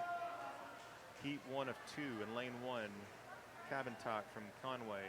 Lane Blanken from Bentonville. Lane 3, Esteban from Cabot. Lane 4, Claycomb from Little Rock Central. Lane 5, Campbell from Bentonville. Lane 6, Abachali from Little Rock Central. Lane 7, Haroldson from Bentonville West. And lane 8, Pope from Harbor. Looks like the center of the pool, Catherine Claycomb, is leading for Little Rock Central at the moment, followed closely by Grace Esteban from Cabot. Anyways, they come up on the 50, split of 26, 26-45. Still lanes 3 and 4 leading the way here, and that's Cabot and Little Rock Central. Again, I think 10 years ago at the state meet, somebody won the women's 100 free from the first heat. So it can happen. It doesn't happen very often. But, the old outside heat, right, Scott? Yeah. And it helps to get a center lane. So these people have clearer water. So lane 4, 55, 52. So that is definitely going to move up. And right now that would be in 8th place. But we'll see. In the next heat, Catherine Thomas, who's in lane 1 for Bentonville, finished second, and June Dressel for Fayetteville finished third in last year's event. Ellie Schrank from Bentonville West is seated first. So heat 2 of 2, lane 1, Catherine Thomas from Bentonville. Lane 2, June Dressel, Fayetteville. Lane 3, McCluggage from Conway. Lane 4, Ellie Schrank from Bentonville West. Lane 5, Ainsley Jenkins from Little Rock Central. Lane 6, Taylor Horan, Fayetteville. Lane 7, Caroline Constantini, Bentonville West. Lane 8, Addison Payne, Bentonville West. Obviously a close race here. Ainsley Jenkins, also from Little Rock Central, is very good, but it looks like that Ellie Schrank, who's a backstroke specialist but also good in freestyle, is leading to 50. Her 50 split, 25-27. She would have to come back in 26 to challenge Taylor Pike's state record of 51-43, but she's really got the Jenkins. Yeah, she's really got the legs into it as she goes ahead. Ainsley Jenkins, a senior, might come up on her. Came up right up, didn't do a lot of underwater kicks, but it looks like that Bentonville West is gonna win the girls 100 free here, and 52-76. Wow. 6/100ths. 6/100ths. So congratulations to Ellie Schrank, who held on and won that. She probably could have used a few more underwater dolphin kicks to pull ahead, but Ainsley Jenkins closed. She did not swim the 100 free last year, but did very well. Also from Bentonville West, Caroline Constantini was 4th, and then 3rd in lane 2 was June Dressel, who had gotten 3rd last year from Fayetteville. So heat 1 of 2 for the boys 100-yard freestyle. We have in lane 1, Maxwell Tischer, Harbor High School. Lane 2, Bromley from Catholic. Lane 3, Judah Spence, Bentonville West. Lane 4, Wilson Conway. Lane 5, David Wallace, Harbor. Lane 6, Briggs Becker from Bentonville West. Lane 7, Lucas Chauvin from Harbor. And lane 8, Nathan Putnam from Bentonville West. Looks like Matthew Wilson is out to the early lead in this 100 free from Conway. I'm sure you want to get on that 52nd out in 23.7. He should be able to do that. But he's got a slight lead. He's really got a good stroke. He's really trying to lengthen that lead. Got a Bentonville West is looking for some points here, but in the second heat, Bentonville's got several swimmers and will probably come up on Central here. 50.03 for lane 4, and that's Matthew Wilson from Conway. So heat 2 of 2 for the boys 100-yard freestyle. We have in lane 1, Aladami from Little Rock Central. Lane 2, Joshua Reynolds from Little Rock Central. Lane 3, Evan Carter, Bentonville. Lane 4, Lindley from Bentonville. Lane 5, Forrest from Little Rock Central. Lane 6, Wetzel from Springdale. Lane 7, Peyton Price from North Little Rock. Lane 8, Rodney Thomas from Bentonville. Last year, Evan Carter was second in this event in lane 3, and Rodney Thomas was 11th in lane 8. Kind of a tough double for Jack Henry Forrest, who just got out of the 100 fly, was the previous event, and he should challenge Gavin Lindley. Gavin Lindley's been 44-1 in this event, which is faster than the state record, but that was at a meet in Austin, Texas for Junior Nationals in December. I don't expect him to go that fast here, but he's out to a quick 22-14 at the 50 mark. He's going to be probably 45 low, maybe 44 high. He could challenge this state record by Ryan Husband set just 2 years ago. As Gavin has that nice lead. Evan Carter is challenging for second. Looks like Jack Henry Forrest a little tired from that 100 fly. Kind of a tough double. Looks like Bentonville's going to go 1-2. Don't have the official time, so 22 plus 23 is 45-5. They'll probably put that result up in a second. Evan Carter was second. Jack Henry Forrest from Little Rock Central is third. So Bentonville goes 1-2 in that with a couple of good freestyle sprinters. They just did the 50 splits instead of the time, but if my quick math is okay, that looks like that 45-53 for Gavin Lindley for his second state title of the day in this 100 free. Congratulations to Gavin, who wasn't able, there's the times. Ooh, I was 1/100 off, 45-55.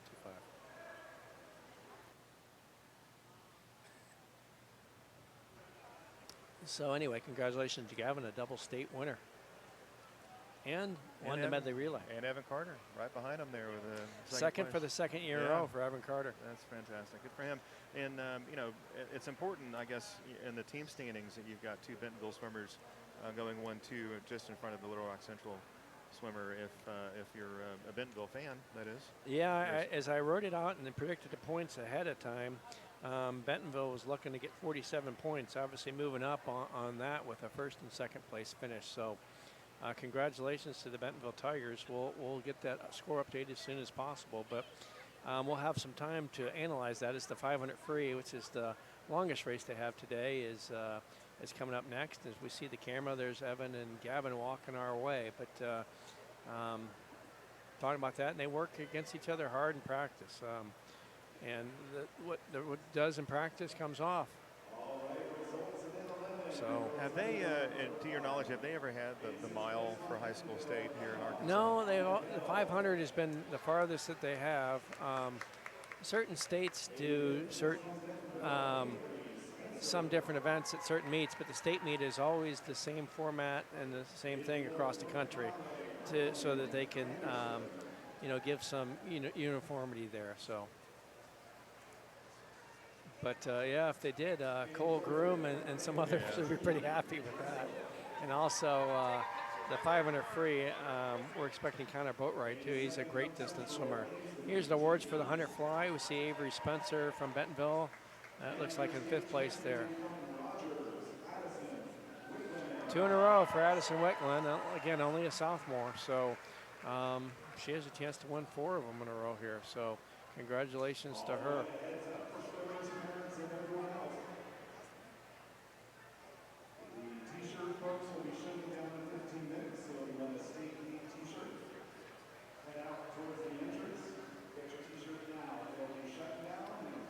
So we have one more event before we hit the next relay. As you mentioned, this is the 500 freestyle coming up, Scott. So if you don't mind, can you talk a little bit about strategy on distance swimming? Sure. I think the thing is that, and what Mark Gohl preaches is to even split it. So in other words, have the splits as evenly as possible. Kind of stay off your legs the first couple hundred, and then bring in your kick for the last half of the race so you can even split that. So that's kind of the strategy on those events from Bentonville coach Mark Gohl. So that is the strategy. I also used to swim it like that and just really try to race the guy next to you as well and have that person push you. As we see the 100 fly results here, Ethan Chris on 5th place on the podium. So in high school, oftentimes all the swimmers they're practicing in kind of an IM approach. But when they get on to college, if they go swim in college, they're going to have a more specialized training, regimen, so that a distance swimmer will get more opportunity to swim distance in practice. Definitely so. And I was never good at breaststroke, so I doubt never did that good in the IM. But I did have our high school state record. But anyway, the distance swimmer, to get back to your question, I think what is important to do is to breathe every stroke going out, make sure you're doing the oxygen depth, and then to kind of lay off your legs at the start and really utilize those legs as you get into the finish. Okay. All right, so here in the girls 500-yard freestyle, heat 1 of 2, in lane 1, we have Emma Waters from Bentonville West. Lane 2, Juliana Fear from Cabot High School. Lane 3, Ellie Chris from Bentonville. Lane 4, Kenja Dressel from Fayetteville. Lane 5, Savannah Fox from Bentonville. Lane 6, Isabel McDonald from Little Rock Central. Lane 7, Ashley Sexton from Fayetteville. And in lane 8, Holly Jenkins from Fort Smith Southside. The state record was set 11 years ago now by Jenny Holston, who swam at University of Wisconsin. Just really an awesome swim when I watched that. She had unbelievably good turns, and that really aided her time on that. I was her junior, didn't even swim in her senior, tried to focus on some other events. So looks like Kenya Dressel, who just swam, I think, the 100 free, is off to an early lead here. It must be her sister, June Dressel. So anyway, two ladies from Fayetteville High School, but she's off to an early lead here in the 500 at a 102 at the 100. And if you look at and watch her swim, she's got a smooth stroke, breathing to her, bilaterally breathing, so breathing on both sides. And just you notice there's not much white water behind her. She's not kicking very hard. And again, as this longer race, she's trying to move up into the top 8. If you look at the next heat, Chloe Thompson is two-time defending champion in this, but we'll expect some challenges from Susie Lee. And after that, there's about a 11 to a 19-second drop-off for the next places. So I'm sure that Kenya Dressel and her coaches from Fayetteville have talked about her moving up as far as the distance here. But she continues to look very smooth, very effort. We'll probably see in the back half of the race she'll start to kick a little bit more. And she's bilaterally breathing. That means she's breathing on both sides, left and right, every third stroke, and trying to gather some momentum here. She approaches the 200 mark in about 2:07. Based on that pace, she's probably looking at a low 5:20s type of time for a split, which would be pretty impressive here. And we have a couple Bentonville and Bentonville West athletes. We have Emma Waters, longtime swimmer for the Sharks in lane 1, and then Savannah Fox, a senior, also from Bentonville High School, the Tigers, in lane 5. So Ellie Chris, who's a junior from Bentonville, her brother Ethan just got third in 100 fly, and she's in second in this heat right now in lane 3. Chris's must have a lot of red fiber because they all are distance swimmers. What I'm saying about that is sprinters tend to have more white fiber and tend to use those things a little bit differently. But young lady Kenya Dressel in lane 4 continues to lengthen her lead, looks very smooth. as she's going 33 seconds every 50 here. So second place right now is Ellie Chris for Bentonville as they approach the halfway point there. So they expected to keep that. Bentonville trying to move up a little bit. Bentonville on the ladies' side has quite a large lead as far as the team points go. And looks like Bentonville and Bentonville West will update those points after a break. But it looks very smooth as Kenya Dressel continues to lengthen out that lead, and followed a few seconds back by Ellie Chris in lane 3. Scott, I think I tended to have less of that endurance muscle and more of the fast twitch myself. The problem is I didn't have much of the fast twitch either. Yeah, well, and again, I was kind of a middle distance. I could sprint, but since the relays are so important, there's a lot of emphasis put on that fast twitch and a lot of sprinting done to have people, because obviously there's 2 relays, and both of those relays, the swimmers are swimming 50 yards, and then there's another relay from 100. All those are sprint events, so it behooves the coaches to develop those sprinters to help on those relays for a lot of points. As the cameras tends to focus on Bentonville West's swimmer Emma Waters, a senior from Bentonville West. And then we're getting a bell lap, and that's at 18 laps when they have 50 yards to go. And getting that is Kenya Dressel from Fayetteville High School. She's having a nice swim here. And now lane 5 has moved up. Savannah Fox from Bentonville moved up on her teammate Ellie Chris. So hopefully they can stay in second and third for points for the Tigers. As we come into the finish here, looks like Kenya Dressel is going to be in the 5:20 range. Looks like about 5:26, 33. So that's good. Second and third looks like both Savannah Fox and Ellie Chris. I'm not sure. It looks like Savannah's going to get second, and Ellie Chris third. Excuse me, as second and third for Bentonville here.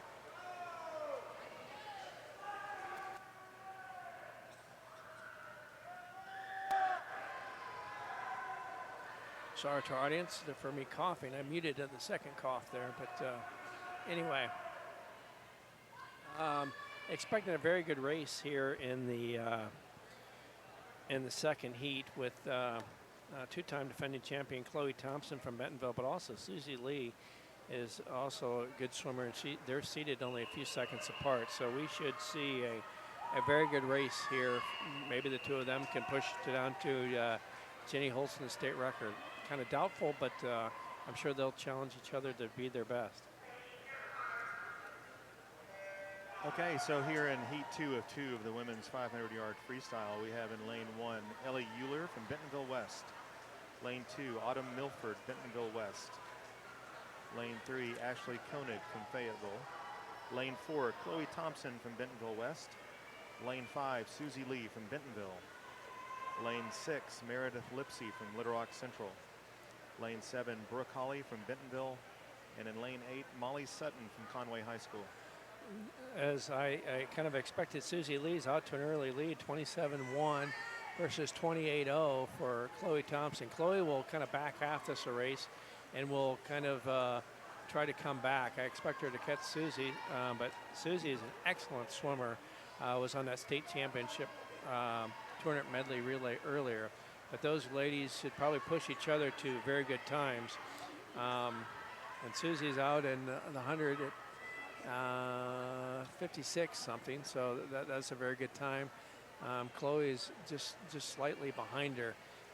Chloe looks like she has a little bit better turns here, and it's kind of at the 125 mark has closed the gap on Susie a little bit, but Chloe in that 5'11" frame has already caught the gap on Susie a little bit, but Chloe will have a strong back half of this race. And again, if you're looking at a good freestyle stroke, because they turned even there at the 150, Chloe has got something you want to model. She's breathing on the right side, really long stroke, not using her legs right now. Again, committed to University of Utah, for college, but excellent swimmer, excellent student, and really looks good. He's won this event a couple years in a row and looking to three-peat here in 2022. So as they come into the 200-yard mark, they're under 2 minutes, 1:57. Susie Lee with a slight lead over Chloe Thompson. This is shaping up to be a very good race. We have Bentonville West has got a couple swimmers in lane 1 and 2 and lane 4, so they're going to get a lot of points here and close the gap a little bit on Bentonville. As I look at my sheet, Bentonville West is scheduled to get 48 points, but Bentonville is supposed to get 43. And again, it's the halfway mark here. Chloe and Susie turned just about even. Their splits worth in 1/10 of a second. Chloe outsplit Susie by 1/10 on that last 50 yards, but Susie still maintains a slight lead as they come at the coming up on the 300-yard mark. And Susie still maintains a slight lead over Chloe.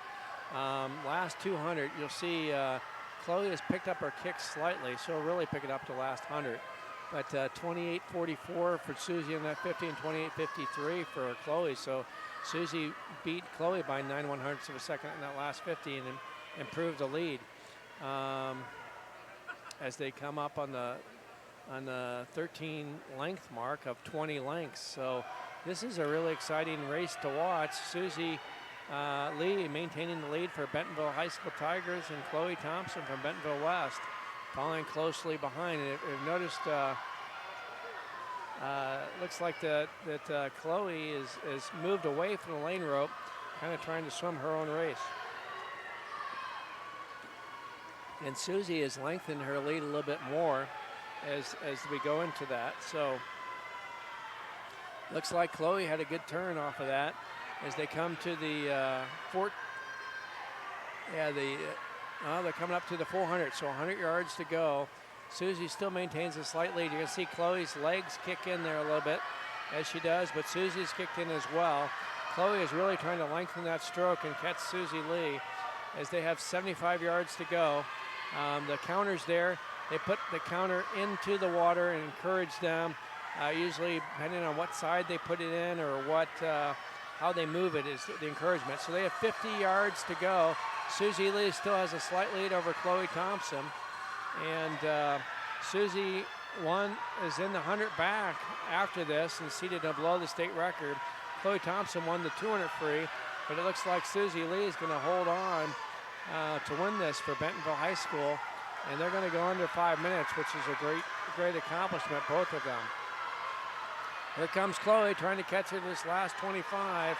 I don't think she's got enough pool left to catch her, but it's going to be very close. Looks like Susie Lee in 4:53.73. Chloe, or 4:52.99 rather.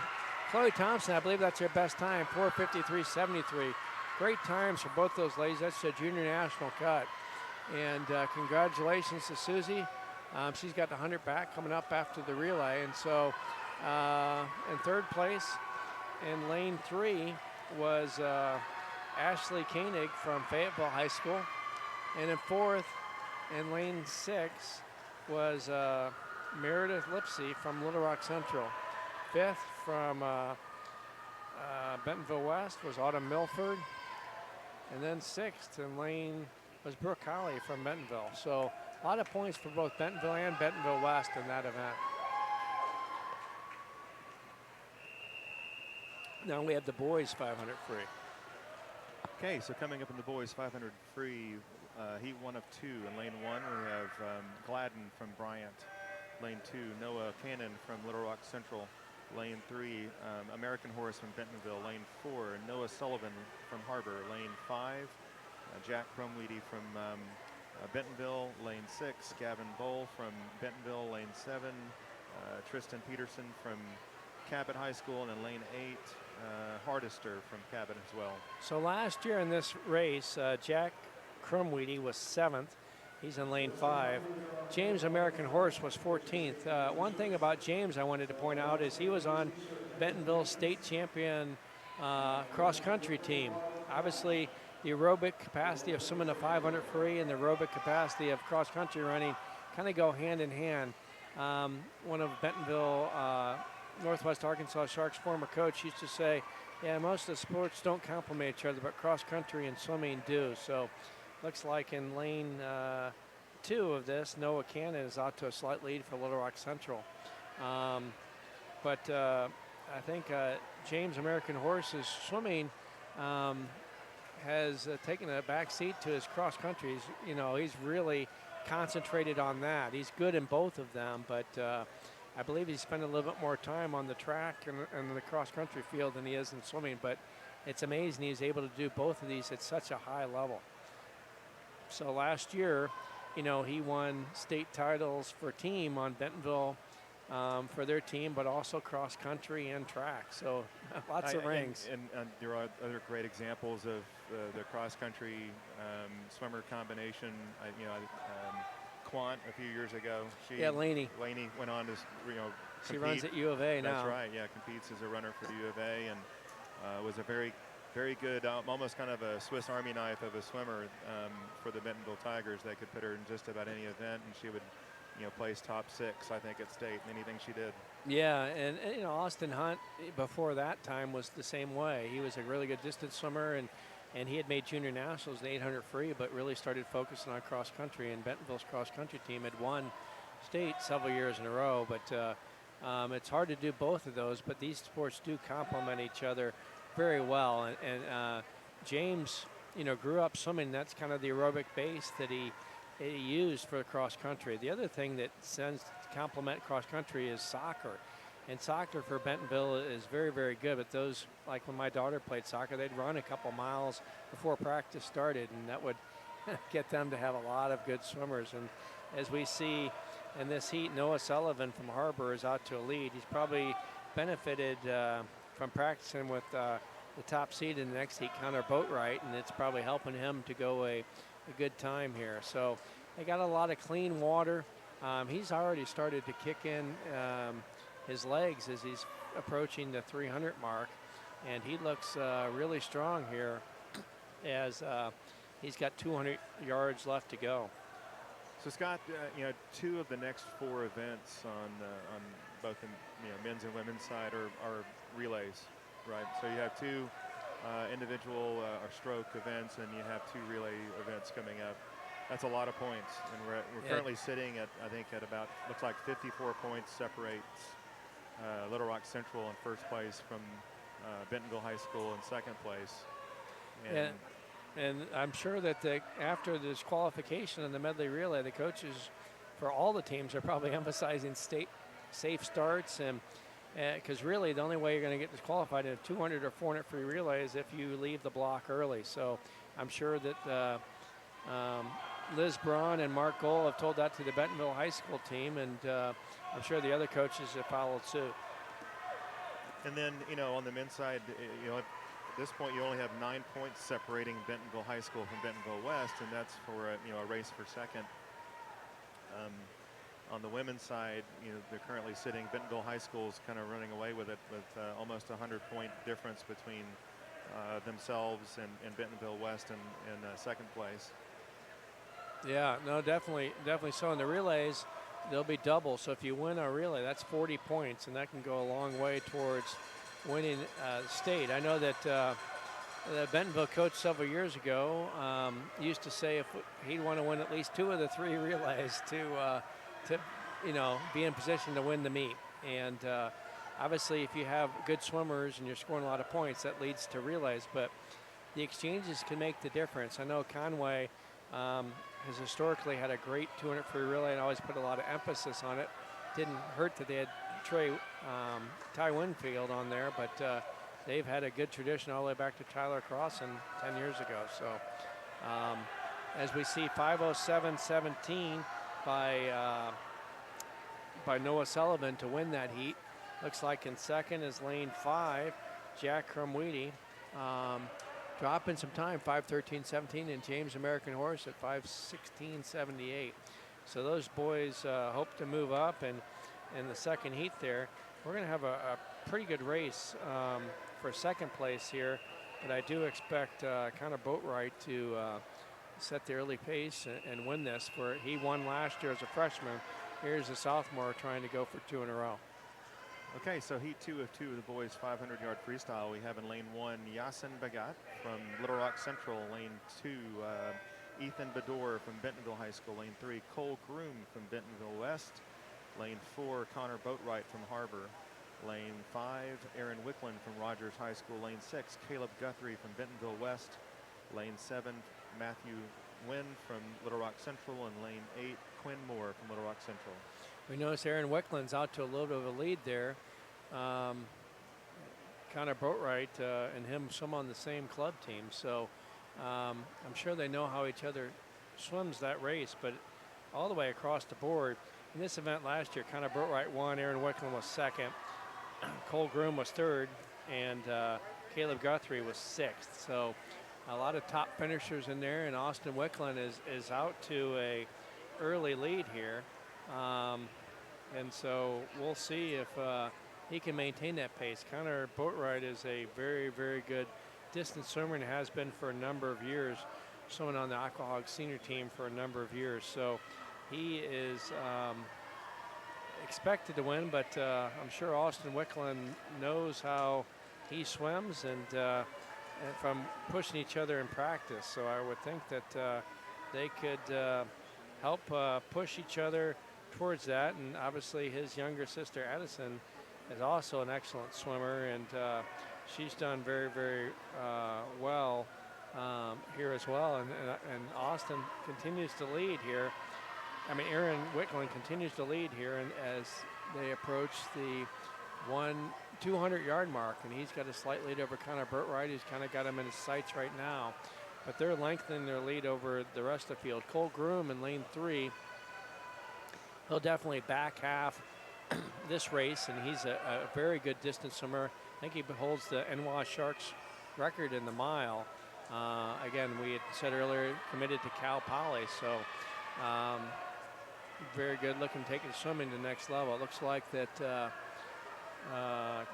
Connor Boatwright has just taken the lead here as they come up on the halfway mark of the 250-yard mark. So Aaron Wickland had to an early lead, but still has the capability of a very good swim as we look at these two teammates that swim for the Aquahogs battling it out for Harbor and Rogers. For Bentonville West, Cole Groom maintains third place, and Caleb Guthrie for Bentonville West is in fourth.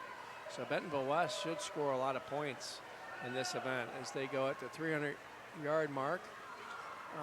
27-28 for that 50 for Connor Boatwright. He's got a very, very good stroke.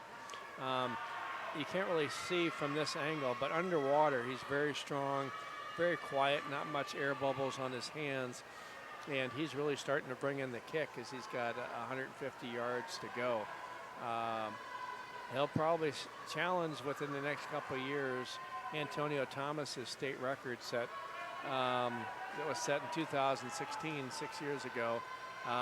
Antonio went on to swim at Missouri State and did all sorts of good things in the distance events, won distance awards at sectionals, and was a very good distance swimmer, setting that state standard. Yeah, he was an NCAA qualifier and Olympic trial qualifier too in high school. That's so, right. you know, swam very well at Missouri State as they have 100 yards to go. And Connor's been very consistent on his splits. I think Aaron Wickland knew that he was going to have a chance. He was going to have to go out really fast. But Connor, it's just a pleasure to watch in this thing. Also, Cole Groom not having a bad swim here in third place for Bentonville West Wolverines. But the bell lap's going to go to Connor right here. Connor is a sophomore, but just turned 15 years old, so young for his grade. And as he's going to make it 2 in a row, as he's lapping some of the field as he comes in. He's only got 25 yards to go. Looks like Aaron Wickland for Rogers is going to be in second. They're both going to have very good times. As they come in, he'll be a little bit off the state record. He might get under 4:30, not quite. 4:30.81 for Connor Boatwright. Very good time. And in second place, we have Aaron Wickland also breaking the 440 barrier, 4:38.97. Looks like Cole Groom's going to come in third. and he does at 4:48.67. So some valuable points for Bentonville West, and we'll see who rounds out the podium here in fourth, 4:59.12. That is lane 6, Caleb Guthrie from Bentonville West. And in 5th place, Ethan Bedore from Bentonville, a freshman, at 5:01.36. And in 6th, 5:01.53 for Caleb. Actually, that 4th place was Matthew again from Little Rock Central. So all of those were the people that are on the podium. Very good times for that, led by Connor Burtright at 4:30.81. So I would imagine we'll have a little bit of a break here to have some a podium ceremony for the previous event, Scott. But if we don't, we're going to go straight into the women's 200-yard freestyle relay. That is the next event, regardless. And that should be a very good race, very important in points. Like I said, double. So if I look at my heat sheet here in front of me, Bentonville West is seated first in that event. Bentonville seated third, Little Rock Central second. So there could be a swing of points on there. I'm sure Bentonville West's coaching staff, Trey Rogenstein, has probably told them, let's get these starts right and get the exchanges good and to really take advantage of that. But we talk about clean water and things, so it's important for these relays that they get out ahead. And there's a lot of turbulence that happens, and there's different things that take that off. So you see the lane ropes that will take that off, and the walls, and some different things. So it's definitely faster. It's been proven to be faster when the swimmers get ahead of that wave. And so very critical for the coaches to put strategy together, say, hey, we want to get a lead, and how they want to position their athletes for that. You have some athletes they know that are really competitive, and they'll say, oh, let's put so-and-so last because I know he'll ink it out and that sort of stuff. And maybe that brings out the best of them as they're getting ready to give out the awards for the 100 free. But the relays will be important as they always are. And then after the 200 free relay, we only have 3 events after that. So the women's 100 back, men's 100 back, the boys and girls breaststroke, and then the 400 free relay. Can you talk a little bit about what comprises a fast pool, Scott? I mean, some pools tend to be a little, faster than others. The way they're built, the depth, the temperature, the guttering system, all that kind of stuff plays into a fast pool, right? Yeah, they want the water to be 78, 79 degrees, so a little bit colder than normal, and the facility here does a great job of doing that.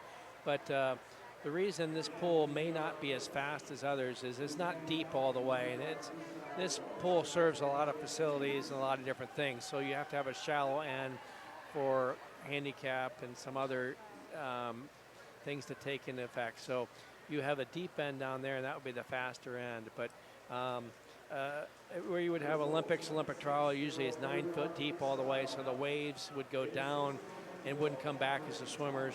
You have some walls that you can splash water against and the water won't come back.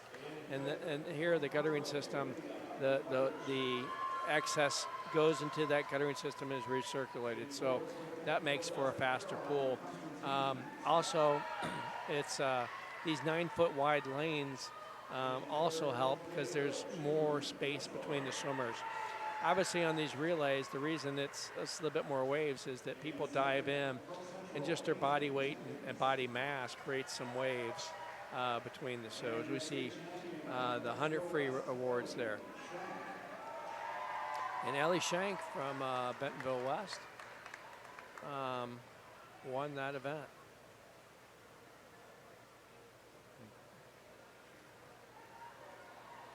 Congratulations to Ellie on that. Ainsley Jenkins almost caught her, but just a sophomore, she's got the 100 back, so she's going to get off this and get ready to swim that. The other thing is that you don't see here on the simulcast is that the swimmers will build up lactic acid when they swim, and they'll need to go in this other pool over here, the rec pool, which is a little bit warmer, and loosen their muscles up and work that out so they can perform a little bit better. And it's definitely that they need to swim down between those. And so a swimmer in a meet may only swim, let's say Gavin Lindley, he's only swimming a 50, 100, he's swimming a 50 breast in the medley relay, he's going to be in the 400 free relay.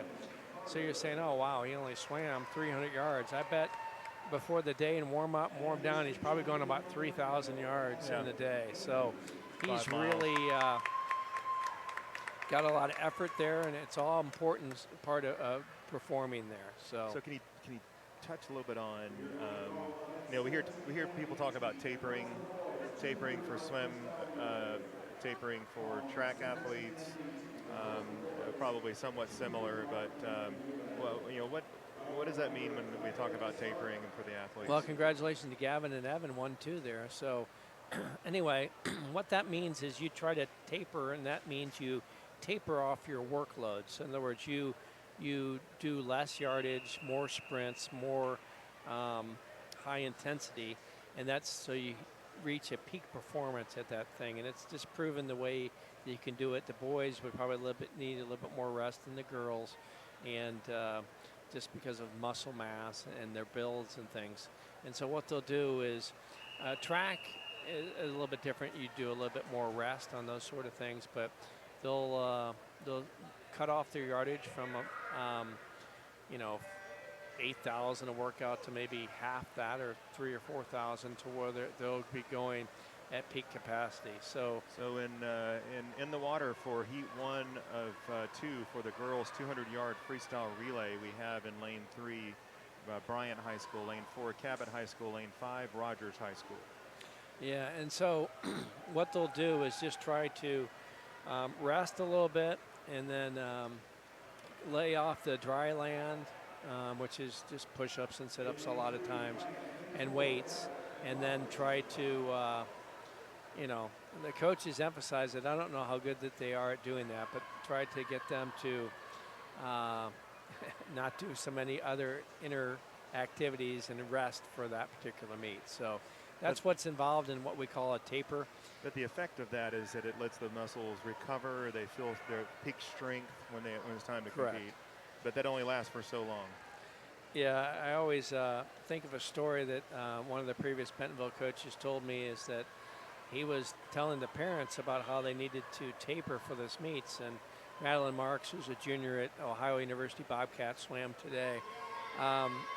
She was telling her mom that she had to give up all of her babysitting jobs and really rest, and just sit on the couch. And the coach for Bentonville said, that's not exactly what I meant. So sometimes that the athlete and what happens is the coaches always meet with the parents too, just so they understand the expectations. But there's always some misinterpretations, and it's always in a well intended manner. But we had guys telling us, say, hey, try to rest from walking the dog, or something. Don't run around. You'll have more energy because you are doing less yardage in the pool. But let's use that energy in the pool for that big meet versus run around the neighborhood or something like that. So Cabot wins the first heat, Bryant second, Rogers in third. Up next in the second of 2 heats in the girls 200-yard freestyle relay, we have in lane 1 Harbor High School, lane 2 Fayetteville, lane 3 Bentonville, lane 4 Bentonville West, lane 5 Little Rock Central, lane 6 Conway, and lane 7 Springdale. Last year Little Rock Central won this event. They're in lane 5. Bentonville was second, and Fayetteville was third. As we get off here, looks like lane 4 is Bentonville West off to an early lead.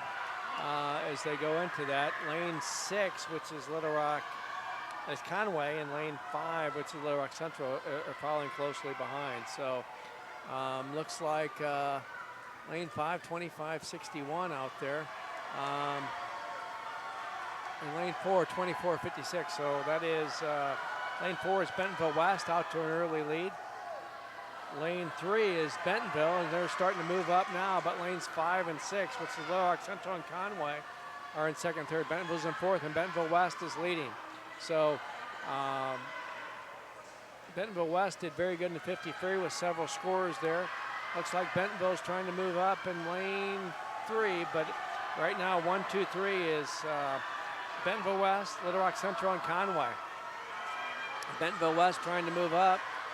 and maintain that lead, but Bentonville High School making a move on Conway and Little Rock Central as we come into the last split. Bentonville West is a slight lead as they come into the last swimmers, and Bentonville also moving up. Looks like Conway is in second place right now. Very, very close. Bentonville West with a slight lead, Conway in second.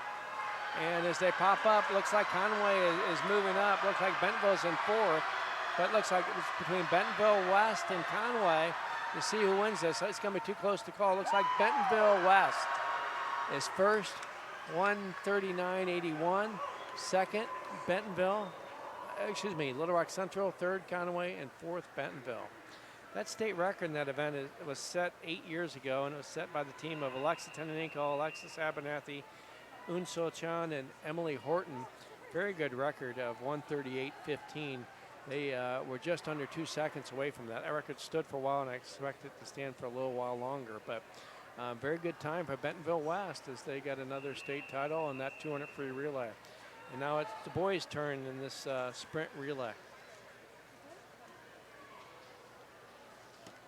Okay, so coming up in heat 1 of 2 for the boys, 200-yard freestyle relay.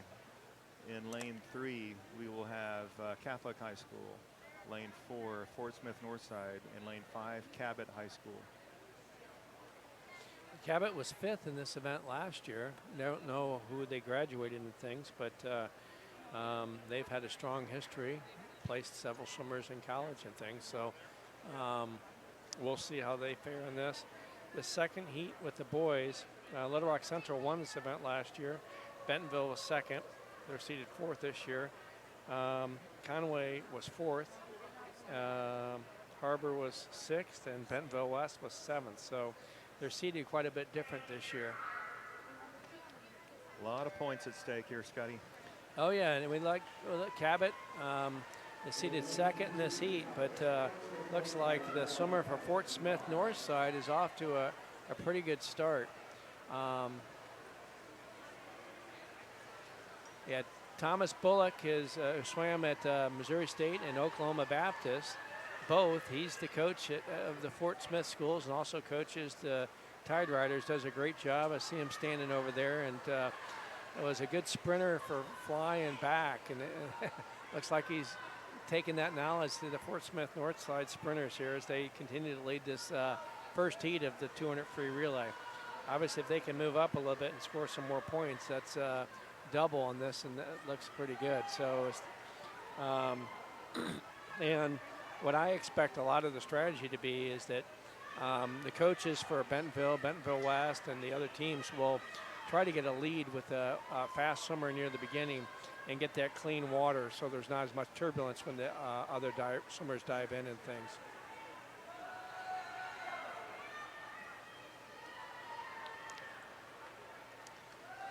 So as we look at Northside has still got the lead as they go to the last swimmer. They're going to win this first heat.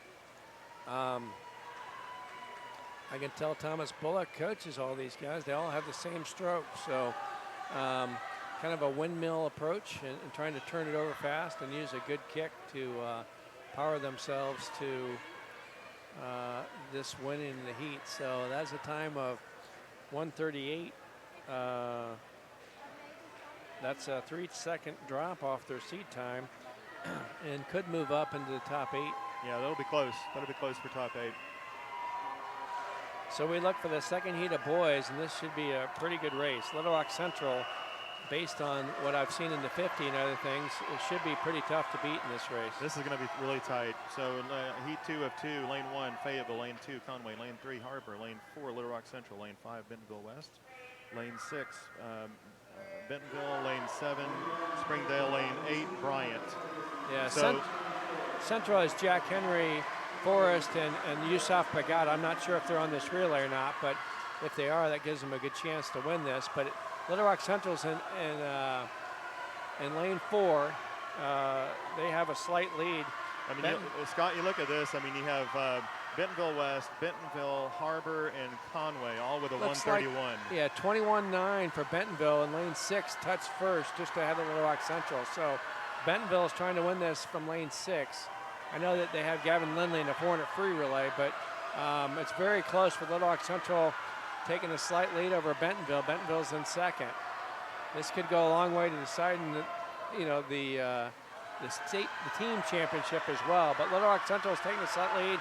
Bentonville's in second, and in third right now is Bentonville West. So those are right next to each other. The Bentonville schools are next, but looks like Little Rock Central with a slight lead going into the last swimmer.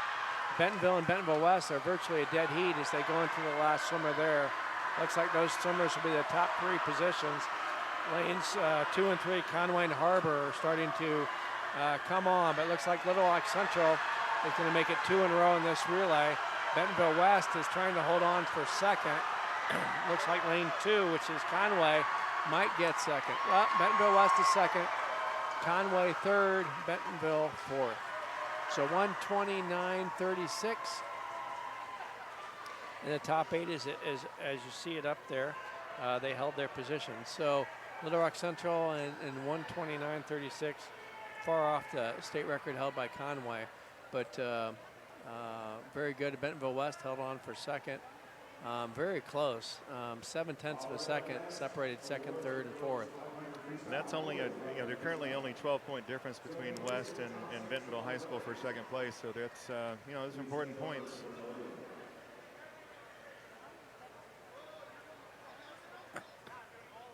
So now we'll give the awards for the 500 freestyle. And then we'll just have 2 individual events and 1 relay left to go. Just previewing before we get into it, the 100 back should be a great race. Susie Lee is going to swim back-to-back events. She's already won the 500 free, and she's seated ahead of the state record in 100 back. But in this is Brooklyn Anderson, who is owns the state record, and she's seated third from Conway. So should be a very good race. Ellie Schrank is also a junior national qualifier, just a sophomore in lane 5. So she got fourth in this event last year, and Brooklyn won it. But this should be a great race coming up in the 100 back as we wait for the awards of the 500 freestyle. So, Scott, are there certain strokes that tend to kind of, you see a swimmer excel at? Maybe it's, freestyle and backstroke, or breaststroke and butterfly. Is there a typical combination you see in it? Yeah, freestyle and butterfly seem to go together pretty well, but with the increase of the dolphin kick, you'll see really some butterflyers do pretty good in backstroke. An example, I was just talking about Thomas Bullock, who's swam at Oklahoma Baptist his senior year, and he was always a flyer, and he switched to backstroke, and he ended up scoring valuable points for them at nationals. The other example would be Luca Orlando, who won 3 events at the SEC championships last week. Swims for Georgia. He led off their 400 medley relay in 44.2 in the 100 back, which would have won that event just based on the strength of his dolphin kicks off the wall. So, it seems like historically it was fly and free complement each other. Now, with the advent of the dolphin kick off the wall, fly and backstroke seem to complement each other's. But, the way a lot of coaches do it, like Mark Gold, the NWA Sharks, is he works on an IM base. But it's funny, my son, my brother, myself, my nephew, none of us were good at breaststroke. Genes must not have run in the family to swim that. But anyway. You don't have those flexible hips and knees. Yeah, I hurt my knee a while ago, I think last year when it was cold, but then I had some dental work, and they gave me some stronger pain medication, and the knee got better, but I guess I just wasn't taking enough. But anyway, the way it works out is that I think that the fly, free, and back, all with the dolphin kicks, can complement each other. Now, granted, somebody has to be a good swimmer to be in all those. And example, Gavin Lindley on Bentonville who just won the 1500. He's very good at all the strokes, and he went breaststroke on Bentonville State Relay. So not his best stroke, but he's the best breaststroker they had, and did that for the team so they could win that. So there is the undulation motion on all the strokes, but The dolphin kick is what it is similar to fly free and back. So we see the awards for the 500. Chloe Thompson, who had won this event 2 years in a row, came in second place, but a best time. And Susie Lee from Bentonville High School did win the 500 free in a great time of 4:52. So very, very good. Congratulations to those ladies in the 500 free.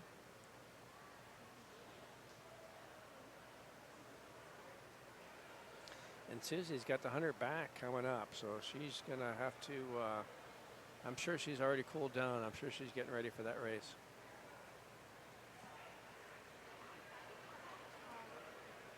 Lots of smiles up there on the podium.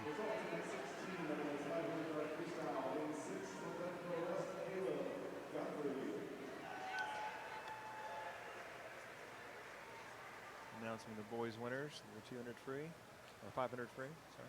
Yeah, Connor Boatwright won his second in a row. Kind of amazing that a kid, I mean, my brother did that, but it's amazing that a swimmer, as much as you grow in high school, especially a boys swimmer, can win an event 4 years in a row. I mean, so, you know, Connor Boatwright has a chance to do that. I know that it's kind of rare. We've seen sometimes they swim different events as they come up, but quite an accomplishment for a freshman to win an event like that. So we've seen it a few times here. I know Taylor Pike, who we mentioned, has a state record in a couple events. She won the 100 fly 4 years in a row. I think she won the 500 free 4 years in a row. So very, very talented person. As we see Aaron Wicklund for Springdale, and then Connor Boatwright for Harbor go 1-2 in that 500 free. Cole Groom third for Bentonville West.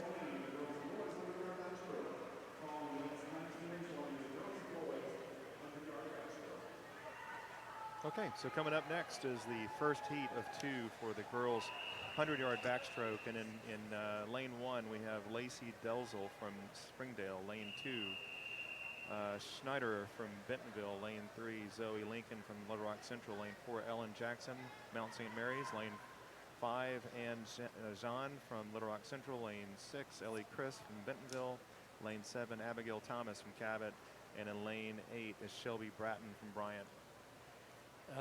Ann Zahn was sixth in this event last year in lane five.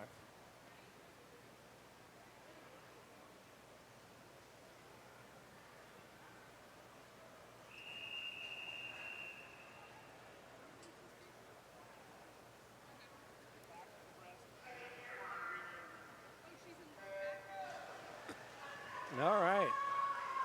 Again, you'll see the swimmer has to come up, their head has to come up before the 15 mark, which is the second yellow marker you'll see on there. And otherwise, this is qualification. You'll see the judges looking for that. And that's really, they have to also stay in the back. They can roll over their stomach for the turn. But in lane five, young lady Ann Zahn, who was sixth in this event last year, leads this heat from lane five. And has got the 50 split at 29.81. So if she comes back in normal, she'll be about 102 there, which will improve on her seed time. Lane 8 also looks pretty strong out there, which is Shelby Bratton from Bryant and also Abigail Thomas from Cabot. So as they come into the last 25 here, the backstroke flags are typically, that indicates that the swimmer, the finish is 5 feet away. They'll measure their strokes between 4 and 6 strokes to look at that. They also have to stay above the surface. So if they lean their head back, they have to pop their foot up so that something's above the surface there. So core and hip strength is pretty important in the backstroke, correct? Absolutely. Keeping your hips up at the top of the water. 102.83 for Ann Zahn. This should be a great race. Again, Brooklyn Anderson has a state record in lane 3 for Conway at 56.69. Susie Lee from Bentonville, who we just saw win the 500, is seated underneath that time at 56.03. So in the water, heat 2 of 2 for the girls' 100-yard backstroke. In lane 1, we have Michaela Llewellyn from Fayetteville. Lane 2, Addison Payne, Bentonville West. Lane 3, Brooklyn Anderson from Conway. Lane 4, Susie Lee from Bentonville. Lane 5, Ellie Schrank from Bentonville West. Lane 6, Jordan Hersberg from Springdale. Lane 7, Tankersley from Conway, lane 8. Valeria Maziaragos from Bentonville. Looks like that Brooklyn Anderson is out to a lead here, trying to defend her state championship and keep her state record. Susie Lee, who just won the grueling 500, is just behind her. And in lane 5, just behind that is Ellie Schrank for Bentonville West.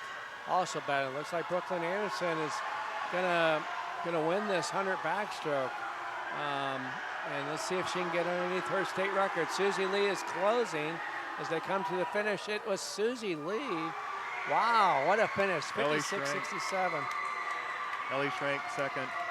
Yeah, so she broke the state record by 2/100ths. That's our second state record broken by 2/100ths. Susie Lee had a great last 25. Brooklyn Anderson was one out there, but all three of those ladies were within a 1/10 of a second. So Susie Lee, state record, 56.67. Ellie Schrank, also sophomore, 56.77. And in third, our defending champion, Brooklyn Anderson from Conway at 56.78. So great times for all three of those ladies. Okay, coming up in the men's 100-yard backstroke in heat 1 of 2. In lane 1, we have Sam Vinson from Bryant. Lane 2, Hayden Shockley, Springdale. Lane 3, Manti from Fayetteville. Lane 4, Logan Wilhelm from Fayetteville. Lane 5, Maxwell Tischer from Harbor. Lane 6, Bowen from North Little Rock. Lane 7 is Thomas from Cabot. Lane 8 is Karakar from Conway. Looks like Tischer from Harbor is out to a slight lead here. One of the things is Susie Lee, who just won that last heat, she's a little shorter. I think backstroke, that swift dolphin kick sometimes lends itself. The taller swimmers always tend to me have an advantage, but Susie, like a Matt Grievers. Yeah, 6'8", but you know that's different. You know, my brother and I are tall too, but I think Susie really showed some determination at last 50. She had to be negatively affected from the 500 before that, but she used some kicks off the wall to power that in. It looks like lane 2 is good. Actually, lane 5, 57.42 for Maxwell Tischer. And lane 2, Hayden Shockley from Springdale was second there. So 57.81, very close to that. But it does help to be longer, but Susie really powered some kicks off the wall and just used guts and determination to catch the other two ladies. I think Brooklyn Anderson in that heat was out a little bit fast and was caught by two swimmers at last 25. So in the water for heat 2 of 2 of the boys 100-yard backstroke, we have in lane 1, Gladden from Bryant. Lane 2, Andrew Rogers from Conway. Lane 3, Peyton Price from North Little Rock. Lane 4, Gage Johnson from Bentonville. Lane 5, Simon Marotte from Conway. Lane 6, Cole McCallum from Little Rock Central. Lane 7, Matt Nguyen from Little Rock Central. And lane 8, Nathan Putnam from Bentonville West. Gage Johnson in lane 4 for Bentonville won this event last year. He's just he was second in this event last year behind Stephen Dean from Bentonville, but he's just a sophomore, 6'5", got that tall frame. His mom runs the Swim Life Swim Shop here in Bentonville, Tori Johnson, and recommend you visit there. It's a great shop, great service she provides. But Gage has been a good swimmer for a long time. Came up pretty quickly on this. He's looking for a good time. The state record is 50.38, held by Gavin Van. He's going to be just off of that, 50.7. Great time for Gage, just a sophomore. And second place, Simon Marotte from Conway. Third in lane 3, Peyton Price from North Little Rock. Fourth in lane 7 was Matthew again from Little Rock Central. Andrew Rogers, fifth from Conway. Great time for Gage Johnson, and he's got a great looking backstroke as well. He uses that long 6'5" frame and those big feet that he has to power himself to a fast time there. I didn't mention Gavin Van from Bentonville West still has the state record at 50.38. That was the first ever state champion for Bentonville West in 2017. So Gavin was a great backstroke and great swimmer for the NWA Sharks for a number of years, and still holds on that state record. But with Gage Johnson, just a sophomore, that probably isn't going to be too long living there. You know, Gavin went on, he's in college now, but he also is either a reservist or National Guard in the Army. And I think he's trying to become a Green Beret, from what I understand. Yeah, I go to church. I saw him at Christmas time. Talked to he and his family a little bit, but him and his brother Garrett both swam for the Sharks, and both great swimmers. Gavin, a good kid as well, enjoys fishing and amongst other things, but actually has a state record, I think, for Bentonville High School. But then when Bentonville West started, he lived in that area. That's right. So kind of amazing. You know, even that time that Bentonville went would have been even faster if been there. But it's 2 high schools now, and the women's division, I think they're still first and second. But we'll give an update on those scores here in a minute. But very impressive time by Gage Johnson in that 100 backstroke.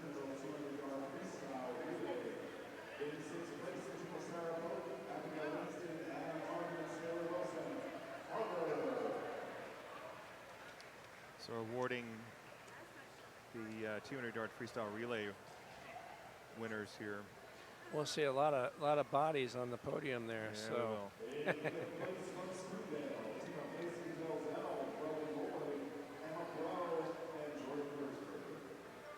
So looking at the team scores, on the ladies' side, it looks like Bentonville West is 74 points behind Bentonville for the lead there. It looks like the Bentonville schools are going to 1-2.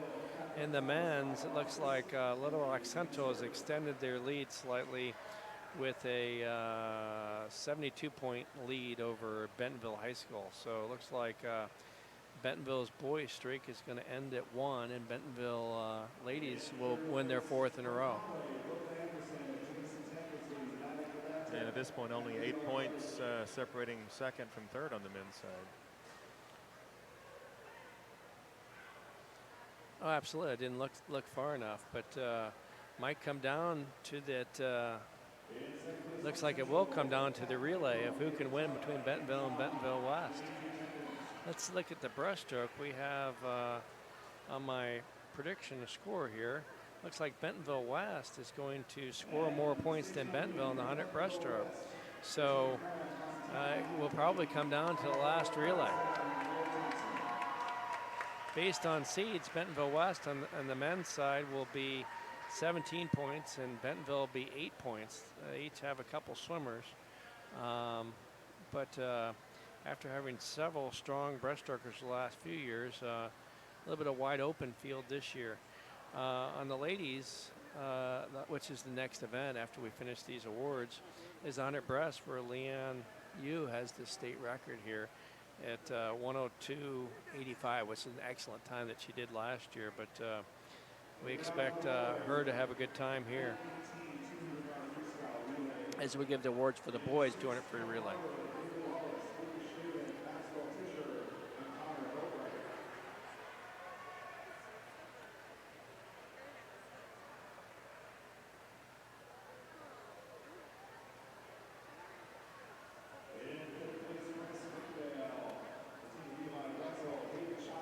So Scott, you know,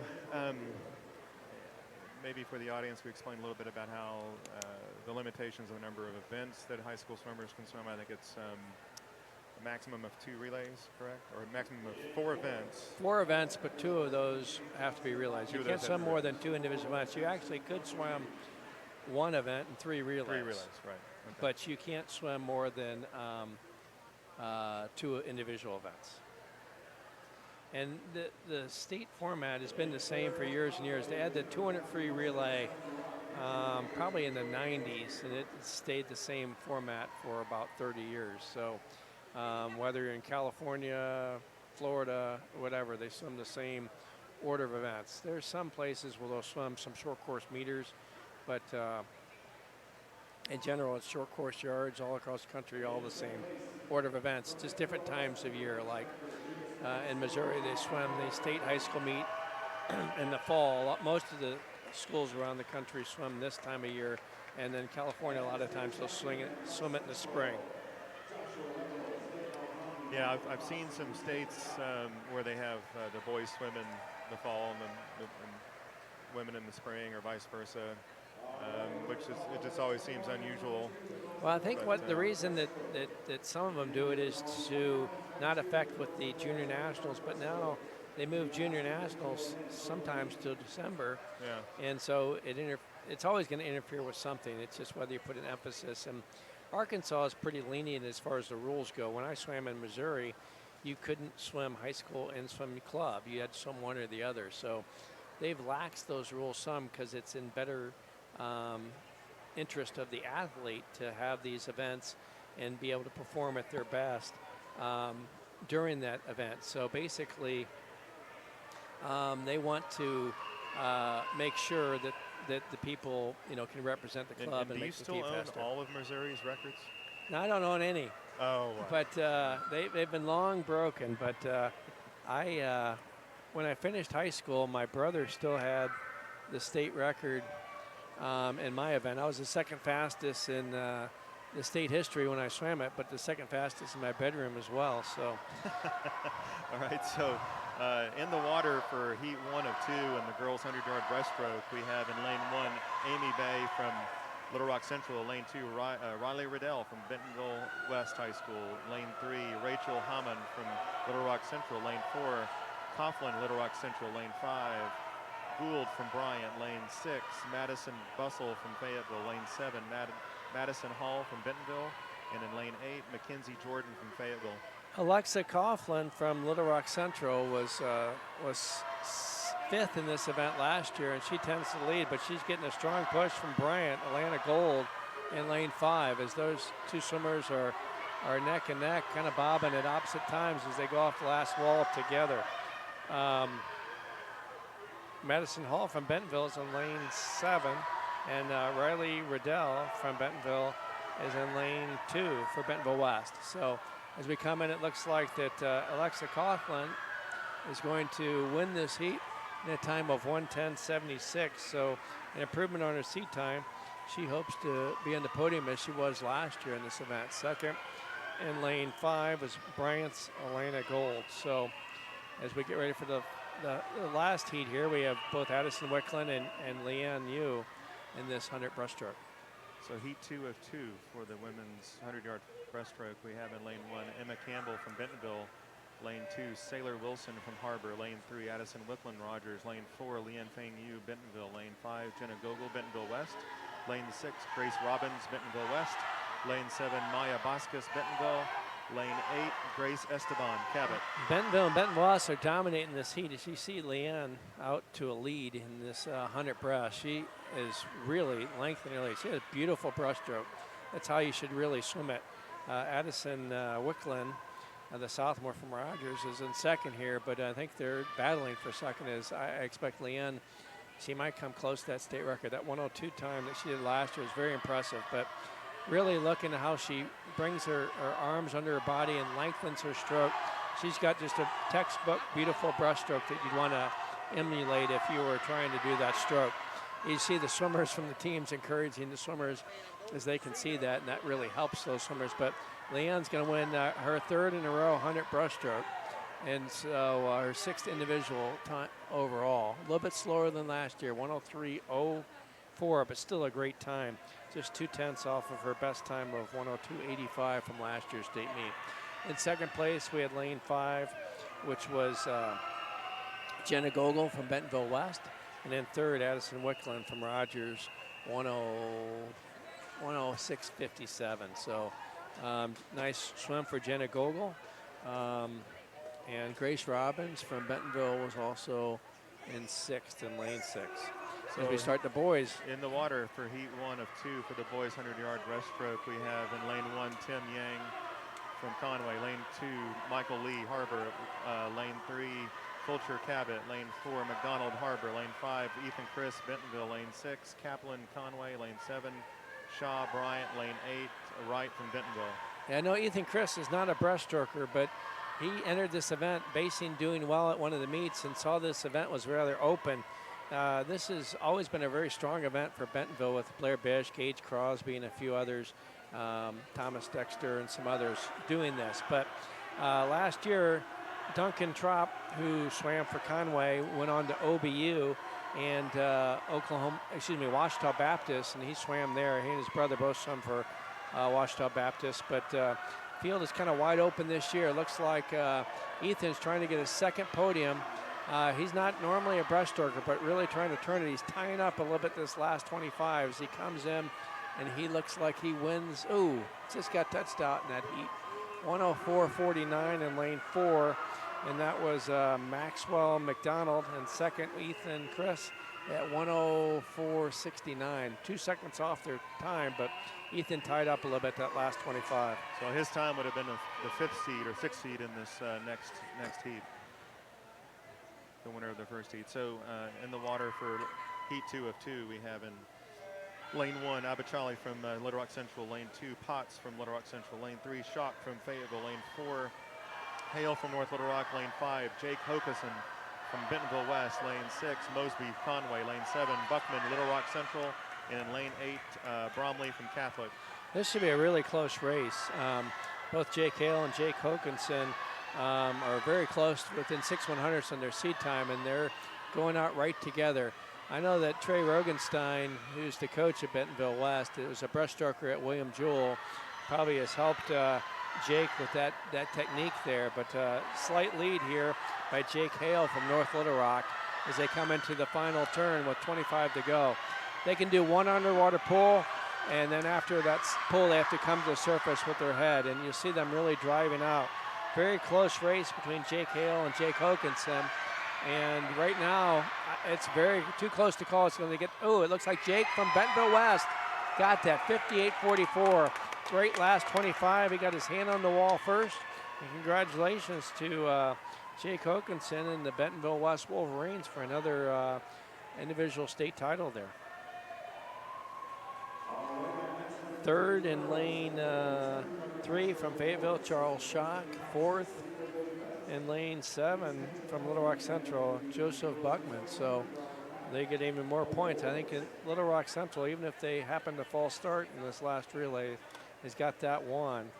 But so that was that scores before those points were awarded there for that event. Yeah, they haven't updated that yet, but once again, Meet Mobile has got duplication, so I think they'll fix that thing here in a second. So anyway, we haven't gotten that look, but we'll try to get those updated during the awards and get ready for the 400 free relay. On my estimation, Bentonville West, with that win, will probably take second place lead over Bentonville, so we'll come down this 400 free relay. That'll be really close. And Little Rock Central is favored to win on that, I would think, but Bentonville is second, Bentonville West is third. They're going to have to beat them by more than one spot to probably win that. So, one more event, Scotty. That's it. Oh, yeah, one more. So, certainly enjoy doing these things. Hopefully our audience enjoys listening to us. Hopefully you've enjoyed the broadcast. I think we've had several state records, so 3 of them. And another good state meet. It's good to see the fans here to be able to observe the meet versus last year. We had limited fan participation, but it's great. And congratulations to all of our winners, but congratulations to all of our participants. We really encourage that all of them are trying their best, and they're all at various points of their training regiment. And we expect great things for some of these in college or later on in the season with sectionals or club state or whatever the event may be. And again, a big thanks to Centennial Bank for sponsoring this event. Centennial Bank and also the Bentonville Community Center. They've got a lot of people working behind the scenes, from lifeguards to maintenance. We had a swimmer run into another swimmer during the warm-up and had a bloody nose that had to be attended to right away. So we see Susie Lee with her state record in 100 back. So she's won 2 events back-to-back, 500 free and 100 back. And Ellie Schrank for Bentonville West, second in that event. Hard if you're the state champion, defending state champion like we had with Brooklyn Anderson. She gets third, and it goes almost our same time. So kind of amazing.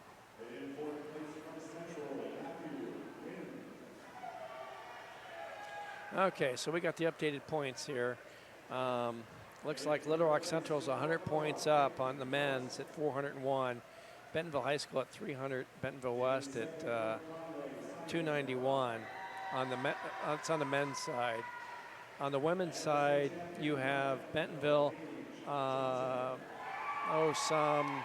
90 points ahead. I guess it looks like 88 points ahead of Bentonville West. So the Bentonville schools are going to go 1-2.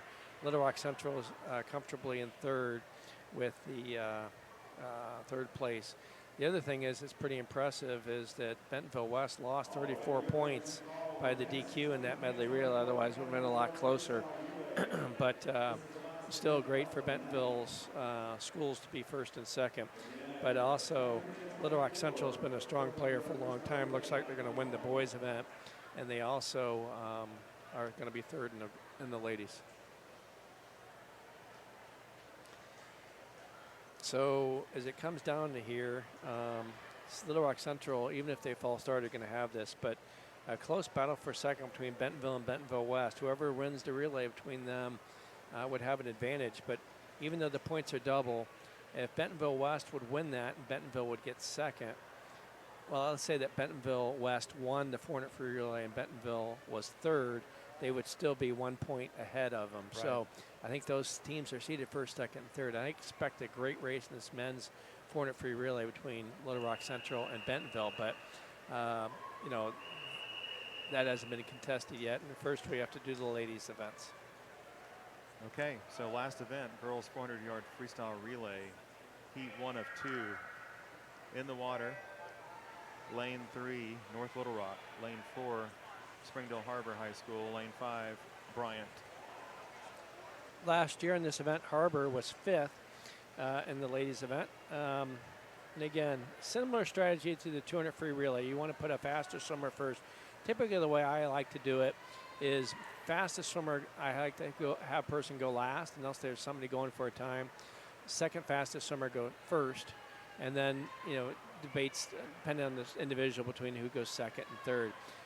One of my coaches used to like to put the fastest first and then go to the slowest last and put some pressure on that swimmer, but not something I'd recommend. But anyway, thanks to all of our sponsors and thanks to all the parents, athletes, and workers for making this a successful meet. A lot of effort goes into this. We didn't mention everybody's name, but everybody that makes it to this level deserves a lot of praise as they get to that. It's quite an accomplishment just to make the thing, let alone win, like Gage Johnson, who's just walking in front of me here. But anyway, great accomplishment, and thank you to everybody, and congratulations to Little Rock Central on the men's side, and on the ladies' side, congratulations to Bentonville High School, who are both going to come up state championships. I think it's the 4th in a row for Bentonville, and Bentonville won men's last year, but Little Rock Central won the 2 or 3 before that. So that's 3 out of the last 4 for them. And they have a strong history in swimming. I mean, they've won a multitude of state championships. So this is nothing new. Years and years until Bentonville started coming around in the 90s. I think Bentonville's got the most state championships, but the boys, between your son and my son, I think won 15 or so in a row. Sounds right. But they won 7 in a row in the 90s and in the 2000s. Mount St. Mary's won a ladies' title in there to stop Bentonville's ladies' streak. But really, Bentonville has done pretty well. Obviously, the facility here at the Bentonville Community Center has led a lot of people to improve swimming, and that's why Bentonville is first and both first and second, and Bentonville and Bentonville West on the girls division. So anyway, congratulations to that. Also, as we continue to have Harbor lead this heat, and actually Bryant is leading the heat currently, and these ladies are trying to move up for points to help with that. But swimming is a very time-consuming sport. A lot of training goes involved.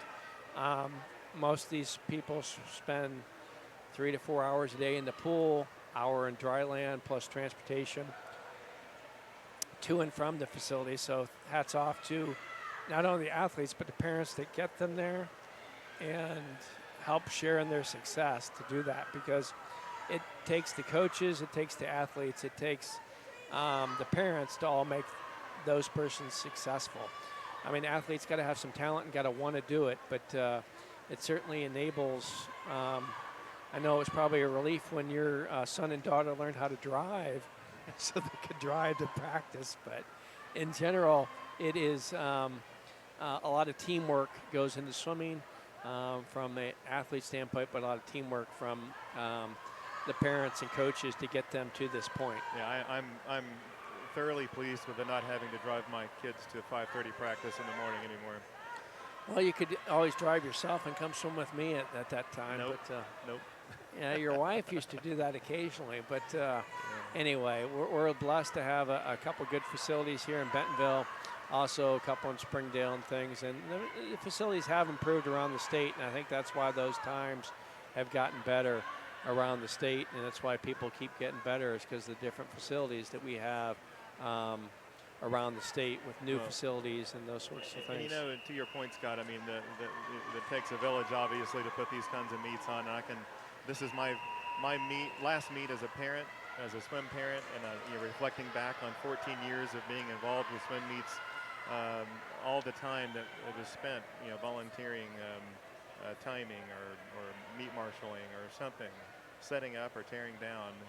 It takes a lot of people to do a lot of things to help our kiddos participate in a sport like swimming. And not only that, I happen to know that yourself, you were on the board for the NWA Sharks, and there's a lot of time commitment, a lot of decisions have to be made.